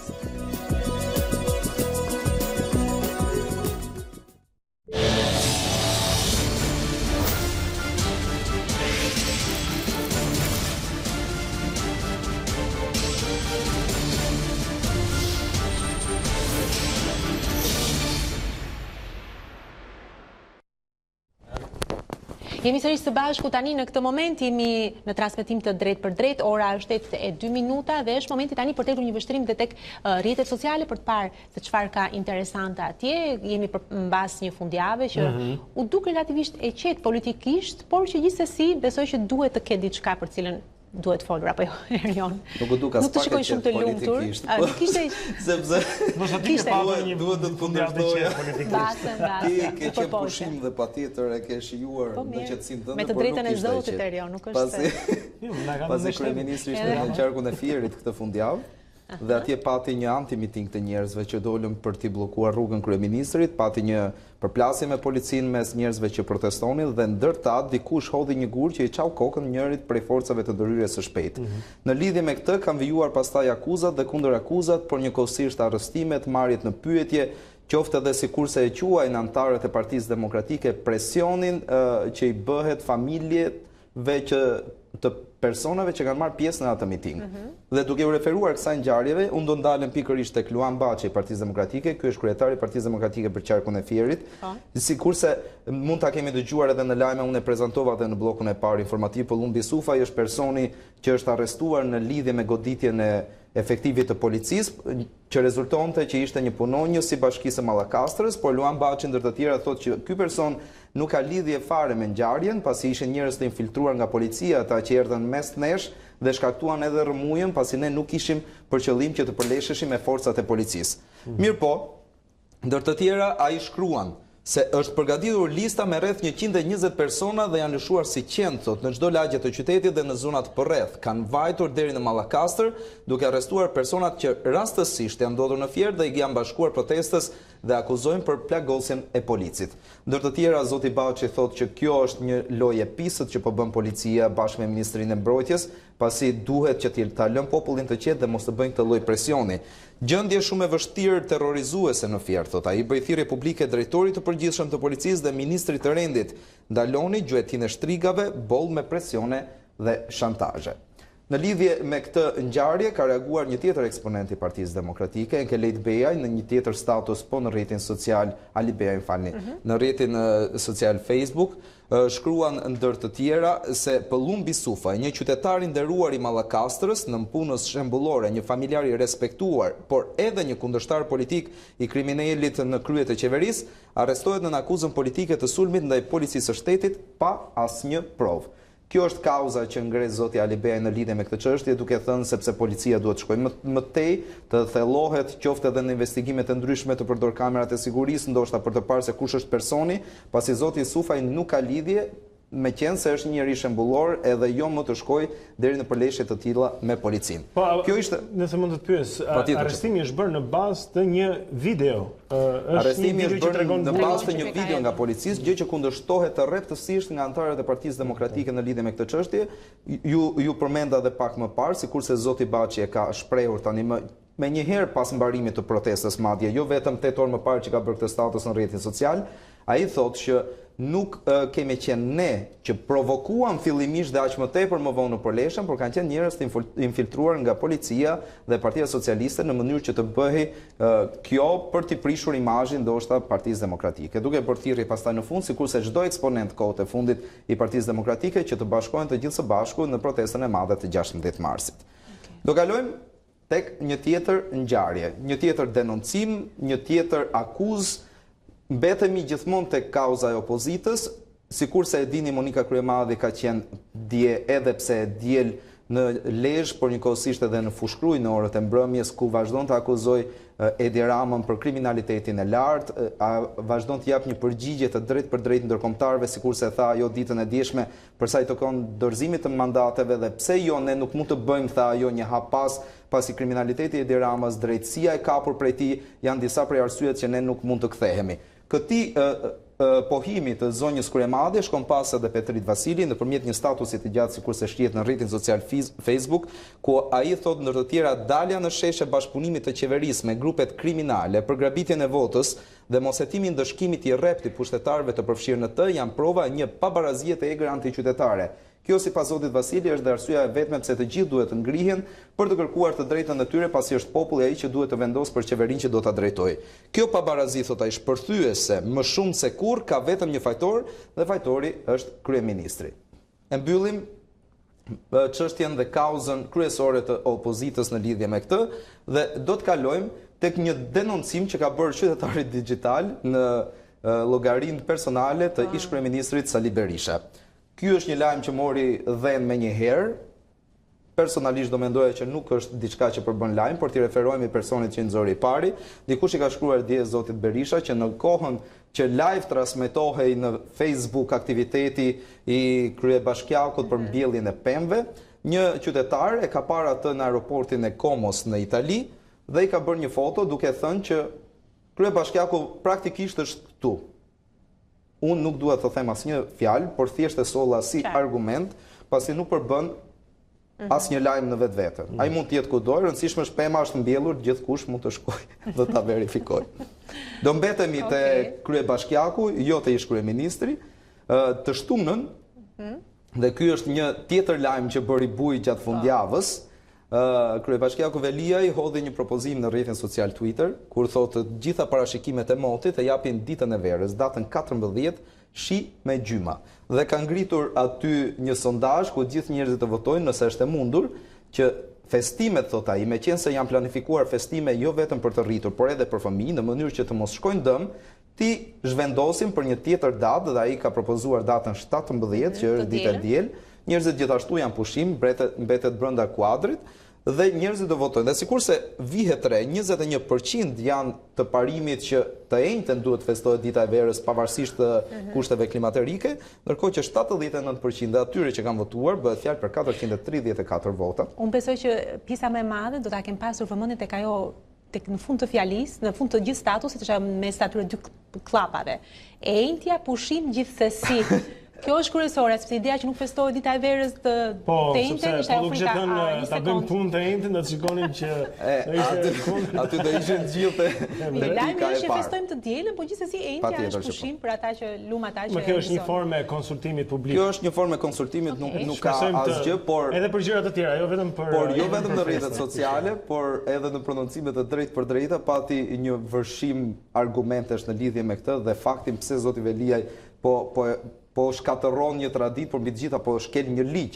Dhe për të argumentuar këtë, unë solla zotin Ylli Manjani, që do ta citojmë tani, nëpërmjet një statusi që nxori gjatë ditës së dieshme, ai i referohet pikërisht urdhrit, ligjit më saktë në lidhje me pushime, datat e caktuara dhe mënyrën si mund të zhvendosen apo mos zhvendosen. Kujtojmë këtu që zoti Veliaj ka propozuar që të zhvendosen festimet dhe jo dita e festës, sepse të gjithë njerëz ndoshta u keq kuptuan fillimisht dhe menduan që po zhvendosej dita e verës, por praktikisht ishin të gjithë aktivitetet që ishin parashikuar për atë datë.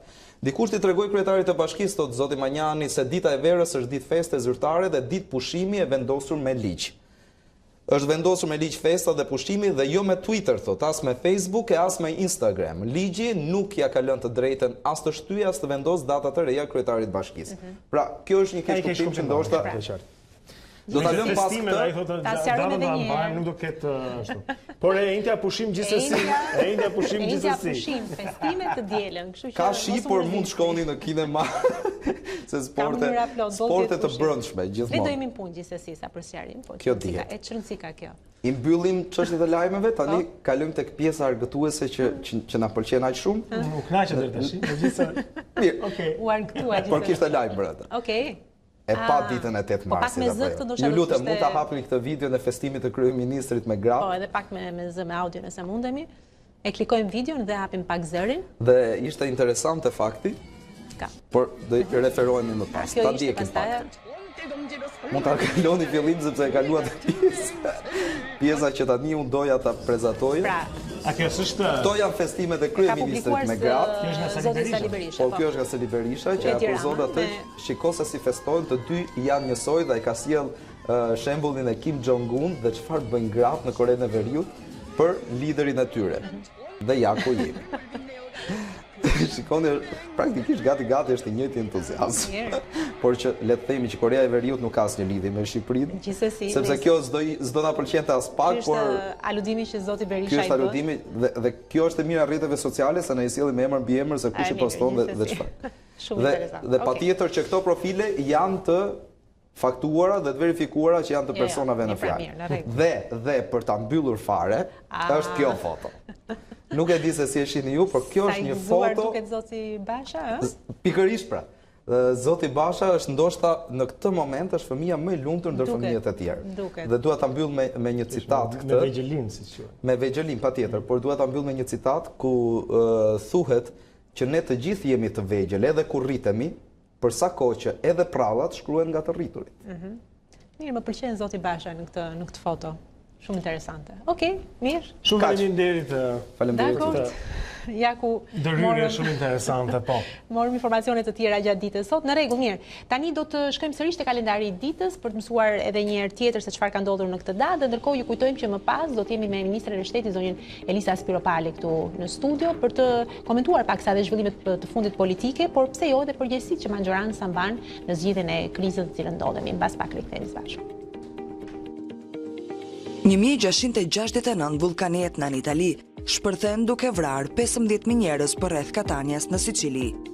1702 botohet gazeta e parë britanike Daily Courant. Gazeta përbëhej nga një fletë e vetme. Botuesja Elizabeth Malet tha se gazeta do të sillte vetëm lajme pa komente, pasi lexuesit ishin aq në gjendje për të gjykuar vetë rreth asaj që lexonin. 1789 Benjamin Banker dhe Pierre Peter Charles Lenfant fillojnë planet për ndërtimin e kryeqytetit amerikan Washington DC. 1918, në Shtetet e Bashkuara, u njoftuan rastet e para të ashtu quajturit grip spanjoll. Epidemia kishte rënë në gjithë botën dhe aty nga viti 1920, prej tij kishin humbur jetën 22 milion njerëz, ose më shumë se 1% e popullsisë botërore. 1941, presidenti Franklin Roosevelt nënshkroi ligjin Hua dhe Qira, mjeti kryesor i Shteteve të Bashkuara për t'u dhënë ndihmë ushtarake aleatëve para se të hynin në luftën e dytë botërore. 1918, Moska bëhet kryeqyteti i Rusisë revolucionit. 1942, në Paris, nazistët fillojnë procesin e transportit të njerëzve për në kampin e përqendrimit Auschwitz. 1990, Lituania deklaron pavarësinë. 1997, hiri trupit të krijuesit të serialit televiziv fantashkencë Star Trek, Gene Roddenberry, i ndar nga jeta disa vite më parë, dërgohet në hapësirë. 2003, themelohet gjykata ndërkombëtare e Hagës. 2006, ndahet nga jeta Slobodan Milošević, presidenti i Serbisë dhe Jugosllavisë, i akuzuar për krime lufte dhe krime kundër njerëzimit. 2011, një tërmet me magnitudë 8.9 ball godet Japonin.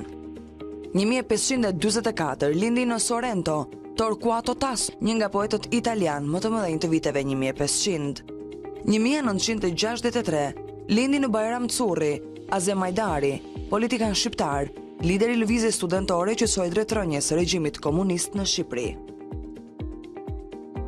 Jo, tani kemi, ja ku jemi ndërkohë në linjë të drejtë për drejtë, pra jemi pikërisht në momente tani për të lidhur me motin, pra për të marrë një panoram më të zgjeruar dhe për të përsëritur gjithçka që i takon kësaj dite apo Tanja, pra për sa i takon Shqipërisë, për sa i takon rajonit, të mësojmë diçka më shumë për ata që mbasi janë zgjuar tani dhe janë të interesuar të dinë se çfarë i pret. Shikojmë dhe e nuatëm që në mëngjes, që koha e pak e zënë, mere, do ketë ndryshime. Në fakt, në këtë momenti, mi mëngjes të gjithë shikues a dy CNN, do flasim vetëm për ato që sapo janë zgjuar dhe nuk e kanë marrë informacionin e parë. Dita e sotme dominohet nga kthjellimet në të gjithë territorin shqiptar. Aktualisht kemi rreshje mesatare, të dobta dhe mesatare në zonat veriore, presim që vonë pas dite, pra pjesa e parë e ditës dhe deri në orët e vonat pas ditës, jugu dhe qendra mbeten kryesisht pashira, në orët e vonat pas ditës presim që rreshjet të shtrihen në të gjithë territorin, pra vonë pas dite, kur reshi shtrinë të gjithë Shqipërinë, presim dhe shfaqjen e reshive të dëborës, kjo në veri dhe në verilindje dhe jo në juglindje, orët e para pas mesnatës, reshjet përfshin të gjithë edhe ekstremi jugor, presim vetëm pas mesnatës reshje dëbore edhe në zonat juglindore, ndërkohë dita e nesërme, theksoj që orët e para të ditës do të ketë reshje dhe në sasi të pakta, kryesisht dëbor në zonat malore dhe shija të pakët në zonat të izoluara të ultërësirës perëndimore, pjesa e dytë e së martës dhe e mërkura nuk kanë shira. Shirat rikthehen sërish ditën e verës. Na e konfirmon gjithsesi që dita e verës është me shi. Sot temperaturat të larta e marta dhe e mërkura kryesisht mëngjesit kanë temperatura deri -4, -5 gradë, sërish temperatura tipike dimërore, kjo në zonat malore dhe jo në zonën e ulët apo në Bregdet. Tirana do të qëndrojë diku në vlerat 4 apo deri në 6 gradë Celsius në orët e mëngjesit. Mesdita do të ndjeti ftohti, jo vetëm në Tiranë, por në të gjithë territorin shqiptar, pra mesdita e së martës dhe më pak e mërkura.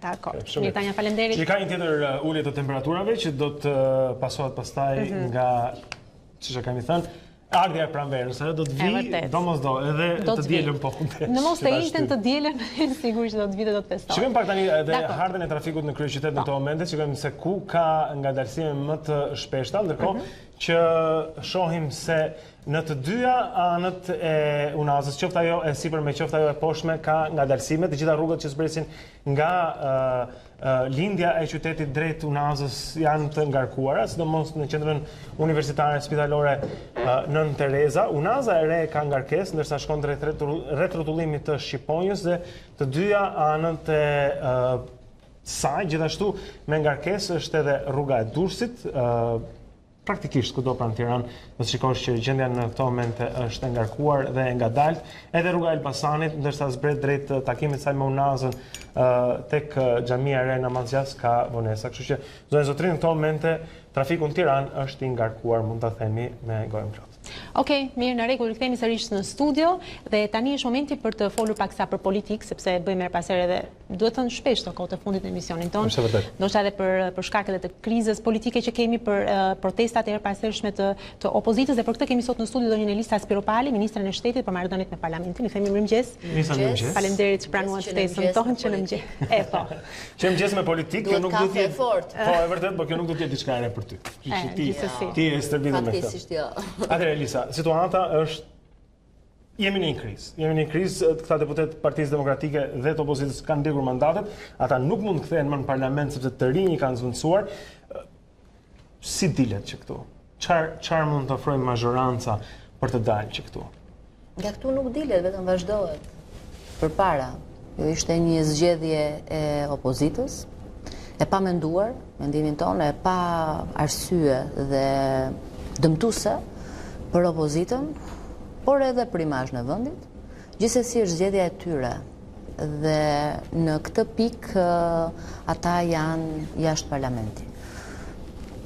Po zëvendësohen nga deputetë të tjerë dhe e vetmja mënyrë është që ne të respektojmë kornizën kushtetuese dhe të vazhdojmë duke bërë detyrën tonë në parlament dhe në qeveri. Është një parlament legjitim, një qeveri absolutisht legjitime, dal nga vota e 2017-ës dhe ne nuk mund as të bëjmë pazar me votën, as të ulemi në tavolinë, as të ndajmë topat pushtetit. Nuk na takon ne. Qëllimi i opozitës në këndvështrimin tonë është që atë që e humbën me votë, pa pushtetin, ta marrin me pazar ose me dhunë. Është e papranueshme dhe nuk do të ndodhë. Cili është komenti juaj për gjithçka që po le themi për aksionin opozitar të deri tanishëm, për protestat e njëpasnjëshme? Presim të shtunën një protestë e cila paktën sipas zotit Basha ai ka lënë thua porosit tek të tillë që të jetë më e madhe se ajo 16 shkurtit. Pra ajo porosia derë më derë, me sa duket për të mbledhur sa më shumë njerëz. Si e shikoni ju këtë? Përveç faktit të dhunës, natyrisht që ato janë të papranueshme, por fakti që njerëzit dalin, kanë probleme, kanë shqetësime, kanë dhe pak kënaqësira ndaj qeverisë.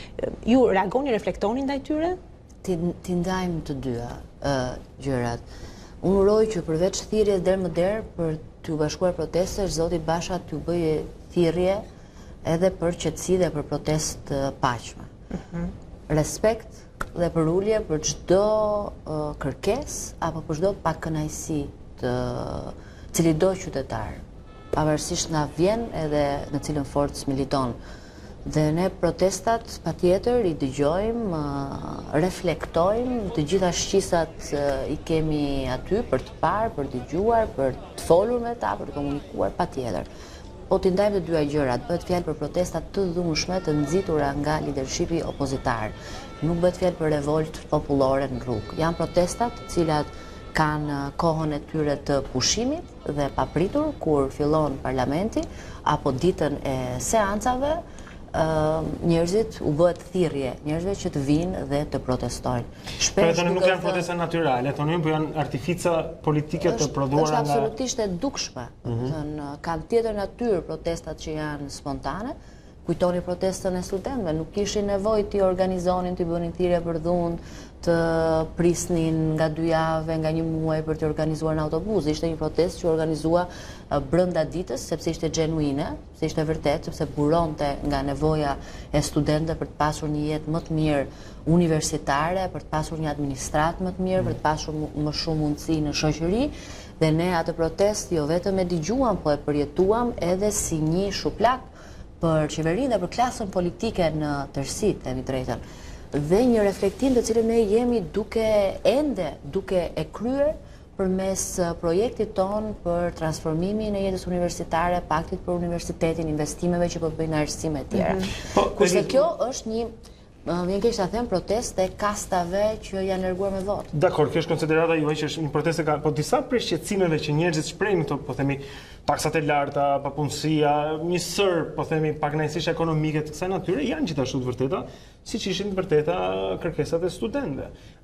Të paktën kjo pjesë a lexohet, a shihet edhe kjo si një shuplak ndoshta ndaj qeverisë, po jo studentore. Ne mundohemi të lexojmë ndër rreshta, patjetër, sepse në të gjitha protestat që janë organizuar nuk janë artikuluar çështje të tilla.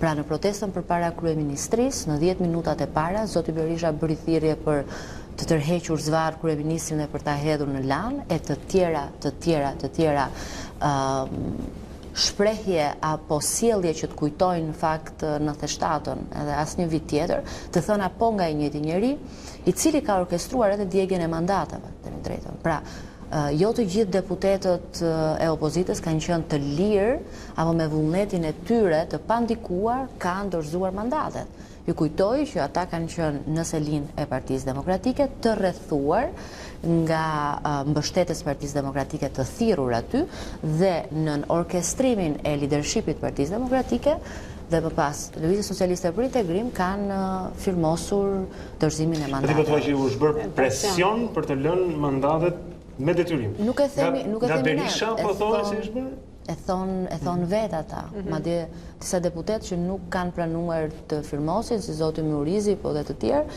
kanë deklaruar që ka pasur një numër të konsiderueshëm deputetësh të cilët e kanë konsideruar të parësyeshme dorëzimin e mandateve. Por ju kuptoni që në një ambient të tillë i cili është totalitar, ku zoti Berisha merr vendimin, ku mbështetës Partisë Demokratike thirren në obor në thonjza për të mbështetur deputetët për dorëzuar mandatet, nuk është situata më e këndshme dhe më e lirë për një deputet për të marrë vendim. Po unë nuk i hy kësaj, sepse kjo është një analizë që duhet ta bëj Partia Demokratike së brendshme. Ajo që kemi tani, produkti, është zoti Basha dhe zonja Kryemadhi, të cilët për interesin e tyre, që nuk përkon me interesin e madh qytetar, po bëjnë thirrje sërish për protesta. Ato protesta në fakt nuk dëmtojnë qeverinë, as dëmtojnë parlamentin, sepse parlamenti po vazhdon punën sipas procedurave. Ato dëmtojnë pikërisht ata për cilët ju folët, ekonominë e vogël, bizneset të cilat atë ditë mbyllen, turistët që duan të vinë në Shqipëri dhe ju kujtoj se vjet ka pasur jo pak por 6 milion turist të ardhur në Shqipëri me rekorde në kufi, të cilët kanë sjellë për ekonominë një boost shumë të madh të ardhurash. Pengon investitorët, pengon njerëzit që duan të jetojnë normalisht në vend, pra bëjnë pikërisht të kundërtën, që i thonë. Nuk e ndihmojnë ekonominë e vendit, e dëmtojnë. Për të mos folur pastaj për imazhin e Shqipërisë. Shqipëria është në një fazë shumë delikate, ne presim të çelim negociatat në qershor, atë rekomandimin e Komisionit Evropian që është pa asnjë kusht, pra që Shqipëria meriton të çelë negociatat sepse ka bërë detyrat e shtëpisë dhe për asnjë arsye tjetër. Në pikpamje të marrëdhënies me shtetet anëtare të cilat duhet votojnë, kjo e vën dyshim. Jo të gjitha vendet dhe jo të gjitha forcat brenda këtyre vendeve e duan integrimin e Shqipërisë dhe për më tepër gjejnë arsye të pamje të tilla apo Evropian ka dhe problemet e saj. Apo të djegja e mandateve që është një akt në fakt i pa precedent. Të dorëzosh mandatet, pra të heqësh dorë nga përfaqësimi dhe të tradhtosh votuesit tu është një gjë që është dënuar forcërisht dhe edhe në grup nga partnerët tanë. Por ata e bëjnë duke thënë që Edi Rama i ka vjedhur zgjedhjet, i ka blerë zgjedhjet, demokracia nuk funksionon. Ky parlament është një fasad, ju përfaqësoni marrëdhënien e qeverisë me parlamentin dhe këto janë gjitha akuzat që ata po bëjnë. Pra këta kanë ngritur. Kjo është kauza. Tani pyetja që edhe për atë kauzë ne mund të diskutojmë. Në zgjedhjet e 2017-s 35.000 vëzhgues dhe komisioner certifikuan zgjedhjet. Nuk pati asnjë kontestim, as në një të vetëm, rast unikal. Pra KQZ-ja votoi më pas 7-0 dhe nuk pati asnjë apelim kolegjin zgjedhor, që në të gjitha zgjedhjet e mëparshme kanë qenë normale. Ishin zgjedhjet më të qeta të mundshme, zgjedhje që dolën pas një marrëveshje. Edhe ajo e pa precedent, ku opozitës ju dha gjysma e qeverisë dhe të gjitha garancitë. Përfshirë në krye në KQZ-s edhe shumicën në KQZ. A mund të ketë marrëveshje të dytë të tillë për të zgjidhur këtë krizë? Duke referuar pikërisht asaj marrëveshje që ju thatë të 2017-s. Mund të ketë një të ngjashme, mund të ketë një të ngjashme edhe sot? Ne mund të vazhdojmë të bëjmë lojën e një opozite e cila në 2 vite nuk mbriti që të kishte një alternativë, të rriste kuotat në publik, të bëhej e besueshme dhe të vazhdonte betejën në mexhlisin politik. Ne nuk mund ta bëjmë këtë gjë. Pra ju thoni që nuk do ketë një marrëveshje të asaj natyre. Absolutisht.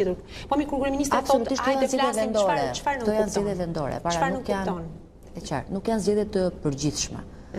Pra, bëhet fjalë për të zgjedhur qytetarët e parë të bashkive.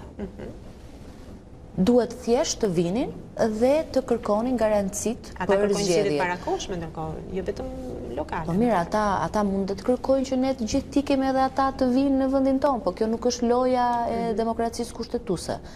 Dhe nuk mund pranohet jo nga ne, po as nga partnerët tanë, cilët e kanë bërë shumë të qartë që çdo qeveri tranzitore, çdo marrëveshje në kuriz të legitimitetit së qeverie do dëmtonte reformat. E thanë, me zë dhe me figurë, nuk kemi nevojë ta themi ne.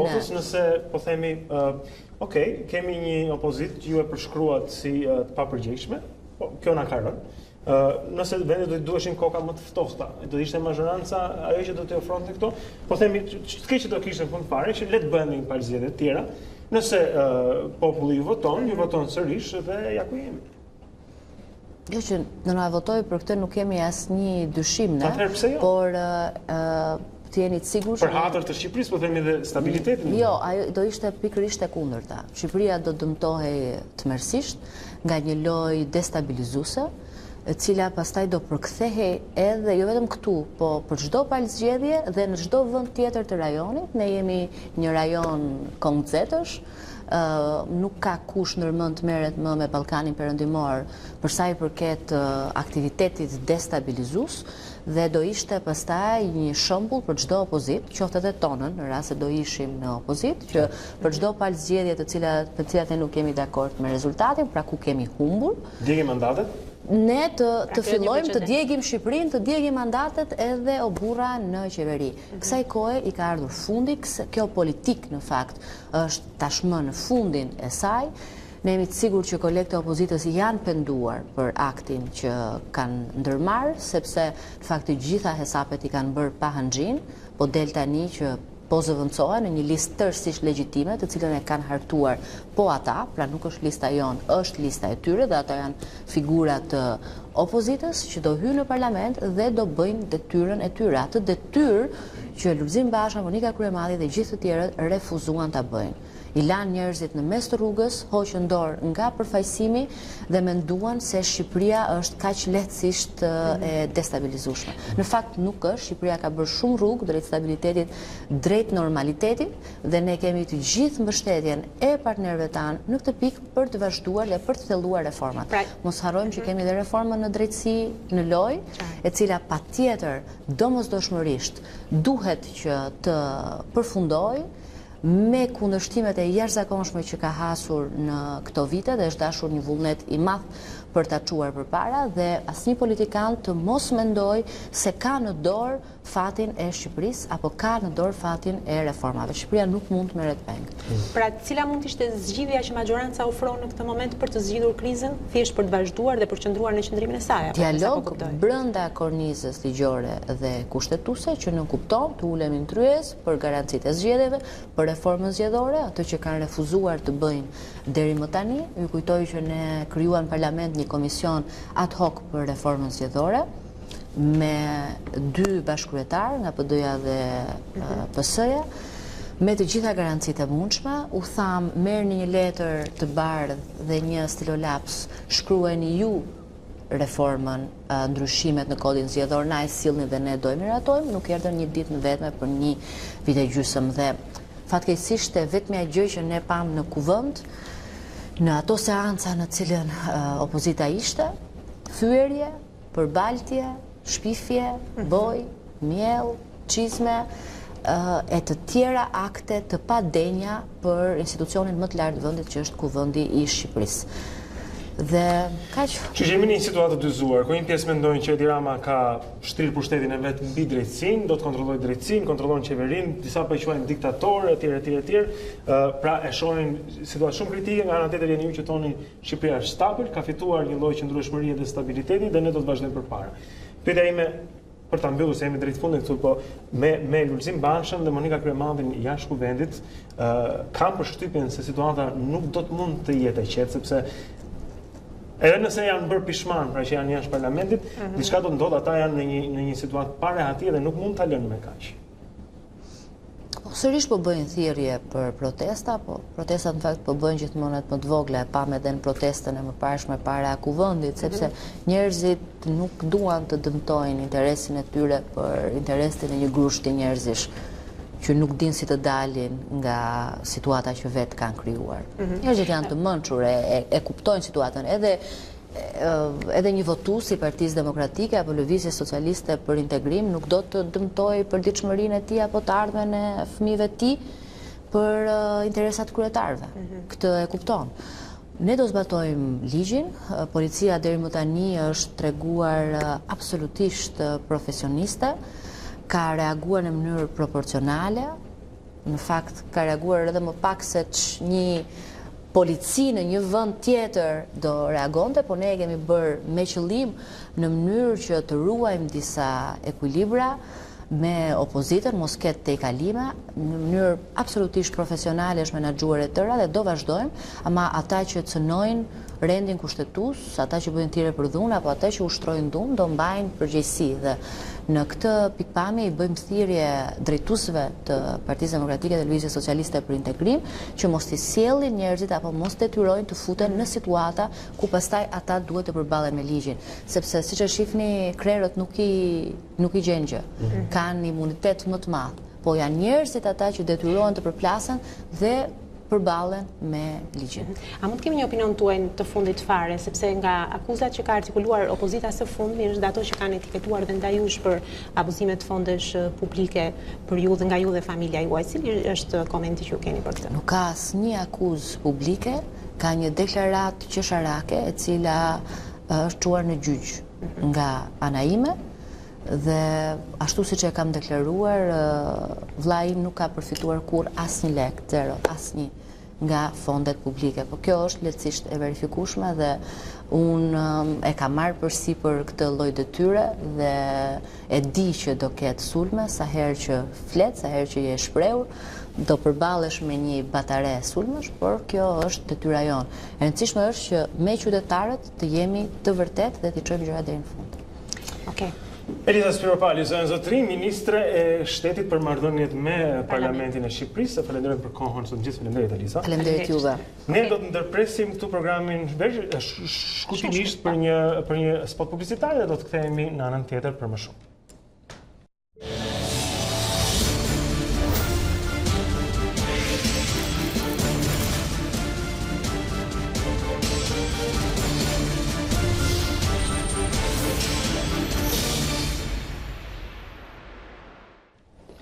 Kthehemi edhe një herë këtu në Dita Jonë në ekranin e CNN, tani me producenten tonë Merita Haklajn për të folur pak për politikën në këtë javë, cilat janë disa prej ngjarjeve që pritet ndodhin këtë javë edhe këtyre zhvillimeve pra që i kemi përcjellë me kaq vëmendje gjatë gjithë kësaj kohe. Merita, mirëmëngjes. Mirëmëngjes. Në fakt është një javë e cila do të kulmojë, kuptohet, të shtunën me protestën e 5, mos gaboj të opozitës apo jo? E 5 në një muaj. E 5 dhe me sa duket paktën pam edhe nga në faqen tonë internet a CNN ku porosia e Bashës ishte si ishte më kujtuar, nuk e di. Ajo politika derë më derë, si njëre në kohë, po gjithsesi me sa duket vendimi për të mbushur sheshin më shumë si 16 shkurt, duket që është vërtet qëllimi kryesor i opozitës në këtë protestë. Në fakt që javën e parë ne publikuam edhe udhëzimin që nga Partia Demokratike u shpërnda për të gjitha degët, nuk kishte detaje të forta si do t'ishte protesta dhe çfarë do të ndoste, por ishte një udhëzim që orientonte strukturat për një përgatitje të detajuar të protestës, por që fokusi është pikërisht kjo pjesëmarrja e madhe. Nëse do të shihnim për shembull deklaratat e zotit Basha para 16 shkurtit, pra atij turit në përrethe, tonet janë të ndryshme. Nëse më përpara kishin tone shumë të forta, nuk flitej për dhunë, po nuk flitej për protestë paqësore apo demonstrim, le të themi, të një manifestim demokracie më sakt. Tashmë zoti Basha edhe tek takimi që pam në fundjavë në Paskuqan ka një përkujdesje për të qoftë edhe nga mimika e tij, është entuziast, është i qeshur nga komunikimet me qytetarët, por edhe pas takimeve që del me ndërkombëtarët, sikundër ajo që unë fiksova gjatë vizitës që pati ai në Paskuqan ishin këto fotot me fëmijët të rrugëve, mënyra se si ai po shpaloste programin tek qytetarët, çfarë demokratët do të sjellin kur të ketë një qeverisje siç e quan ai të denjë për ta, dhe u ndal në derën një banese ku kishte shumë zonja dhe ju bënte thirrje zonjave për pjesëmarrje masive në protestë. Duken detaje, por të rënditura edhe duke i krahasuar me thirrjet e tij për protestën e 16 shkurtit, duket se interesi i opozitës të paktën deri tani ne kemi edhe ditë përpara për të parë se çfarë do ndodhë, është për një pjesëmarrje masive, por edhe protestë paqësore, ndoshta edhe si për të përgjigjur edhe thirrjeve të ndërkombëtarëve që kanë qenë të shumta. Absolutë. Më ndihmo pak me këtë, se ishte njëra nga gjërat që po mendoja. Të paktën, nëse opozita do donte t'i bënte masive këto protesta, dhe mendoj se kjo është çfarë do t'i duhej. E vetmja gjë që mund ta ndihmonte opozitën tani ishte masiviteti, pra të tregoj që ka mbështetjen popullore. Këto gjithashtu do duhet mos ishin të dhunshme. Pra që unë të vi në protest me fëmijën tim, me gruan, me njerëz të tjerë, do dua që të shikoj një protest ku ka të tjerë qytetarë dhe jo një protest ku ka, ku diun tash, dhunë dhe përplasje dhe shkopinje dhe kështu gjërash. Pra, mund të themi që opozita e ka kuptuar këtë dhe është duke synuar protesta paqësore, të mëdha, po jo të dhunshme në mënyrë që ato të ftojnë njerëzit që të vinë? Këtë po përpiqesha të thoja në fakt, dhe kjo është ndoshta një përgjigje që Lulzim Basha po ju jep, një mesazh që edhe po ju jep ndërkombëtarëve. Kanë qenë ndërkombëtarë që kanë kërkuar këtë. Ne mos harrojmë mesazhin që postoi në Twitter ambasadori i Bashkimit Evropian në Tiranë një ditë para 16 shkurtit, kur thoshte protestoni pa dhunë dhe ju do të dëgjoheni, kështu do të dëgjoheni, pra nga Brukseli. Kemi një qendrim të fundit nga Robert Hand i Komisionit të Helsinkit në Shtetet e Bashkuara të Amerikës, kur e bën shumë të qartë protesta opozitës, radikalizimi, djegja e mandateve ka bërë që të fokusohet vëmendja tek veprimet e opozitës deri dhe të dhunshme si që quan ai, dhe të shfokusohet vëmendja ndaj kritikave legjitime që ishin ndaj qeverisjes. Pra, duken si mesazhe ndaj opozitës që ti vetë nuk po na lejon që të merremi me qeverisjen, me këto veprime. Pra, janë kundërproduktive për opozitën. Nëse i shohim këto dhe besoj janë mesazhe që zotit Basha janë theksuar apo përfaqësuesve të Partisë Demokratike, të cilët ditët e fundit janë të angazhuara në takime me diplomata apo takime jashtë vendit, qoftë nga Partia Demokratike dhe Lëvizja Socialiste për Integrim, ky duket të jetë edhe fokusi i ndërkombëtarëve, mesazhe që po stabiliteti është ajo që ata kërkojnë, por nuk pengohen protestat, nuk pengon kritika ndaj qeverisjes, inkurajohen paraqitja alternativave dhe duke pasur parasysh jemi pak muaj para zgjedhjeve vendore, ndoshta do të kërkohet një zgjidhje që ata thonë tashmë është pas zgjidhje dhe vetë mazhoranca e pranon që djegja mandateve ka kaluar situatën në një kurth që nuk dihet se si do. Sa po thasë Pali që një zgjidhje nuk ka. E pra, pikërisht kjo edhe ajo çka i kemi pyetur dhe ne teleshikuesit pikërisht për këtë, pra a mendoni që marrëveshja mund të ishte zgjidhja një krize, por që ndërkohë shikojmë Spiro Pali na e tha mëse e vendosur që në paktën nga ana e qeverisë nuk do të ketë pra një dëshim apo jo, dhe ata do të qëndrojnë në pozicionin e tyre, ndërkohë kemi dhe Bashën, i cili edhe dje në banorët Astirisht mos gaboj e quante Ramën kufon politike, thënë është një emergjencë për integrimin e vendit, emergjencë kombëtare, etj. Pra duket sikur nuk po shohim shumë pika takimi edhe pse Rama ka thënë hajde flasim, por që gjithsesi ti si shikon, si e mendon se do të shkojë kjo? Është herët për të pasur pika takimi, janë palët tregojnë, le të themi, ato pozicionet, qëndrimet e tyre paraprake, ndërkohë janë duke eksploruar, besoj ndër veti, edhe për mundësitë se si mund të dilet nga kjo situatë, e cila kemi thënë tashmë që është e paprecedent. Si do të dilet, secila nga forcat politike do jetë duke eksploruar, besoj unë, këtë para se të shkohet drejt një hapi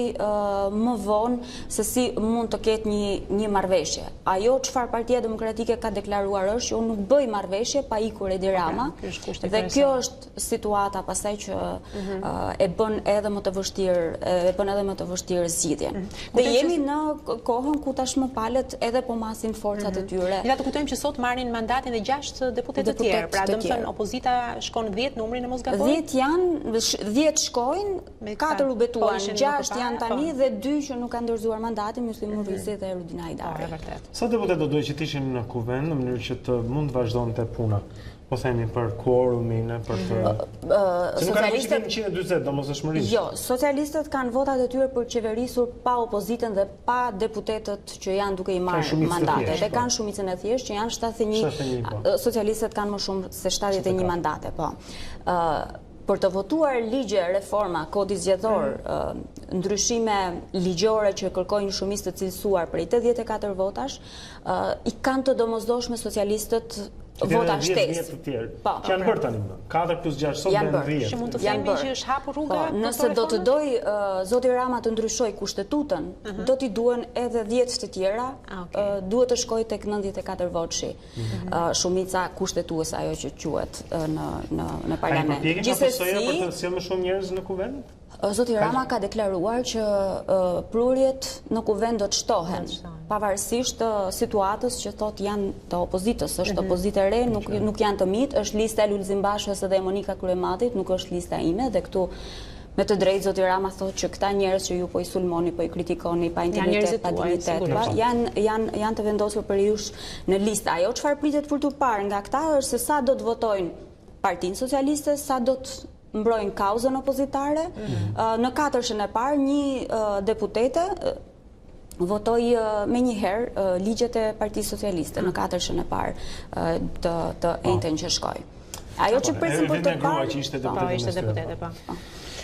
Ajo që kanë gjallë, nëse kemi mundësi dhe kohore, është nuk kemi vetëm protestën, kemi dhe ditën e verës. Po ditën e verës. Po pse mos më thuaj që do ta shikojmë dhe në këndvështrim politik të postim? Jo, ka filluar në rrjetet sociale të shihet në këndvështrim politik. Çfarë shihet politik? Çfarë është politikat?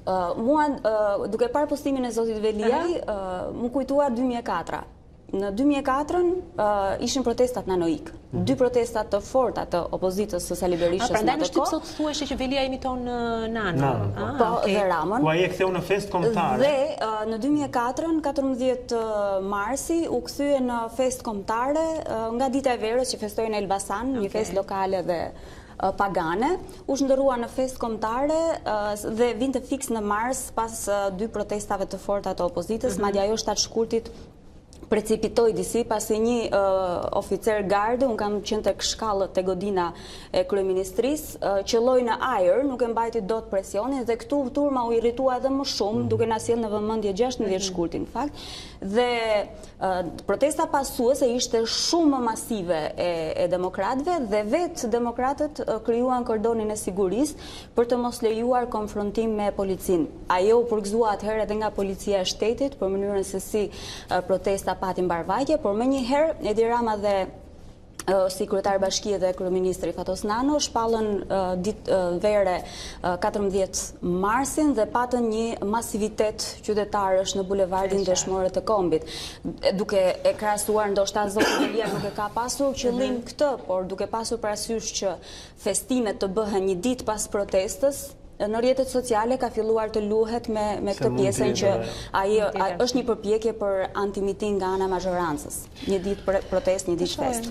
Shohem që do bjerë shit të njëjtën do bjerë gjithsesi Tanja na e garantoi këtë gjë. Kështu që deri këtu një ditë pushim të njëjtën, një ditë festime të dielën të kryebashkiakut. Mirë, faleminderit me që ishe me ne. Faleminderit. Okej. Rita Hagla, zonë zotrinj, është një ndër producentët këtu në A2 CNN. Faleminderit shumë për kohën zotan. Takohemi dhe flasim për politikën bashkë me Meritën. Kjo ka qenë gjithë koha që kemi patur sot për ju. Madje edhe më shumë se ç'duhet dhe ç'na takon, sepse janë minuta këto që duhet kalojmë linjën tek Alba, pas pak do të jetë me Ditaren. Kështu që ne ju falenderojmë që ishit me ne. Ishte e hënë sot, ishte vetëm fillimi i javës. Kemi akoma shumë për t'ju thënë dhe për t'ju treguar në Dita Jonë. Takimi është nesër në orën 7. Mirupafshim. Ciao.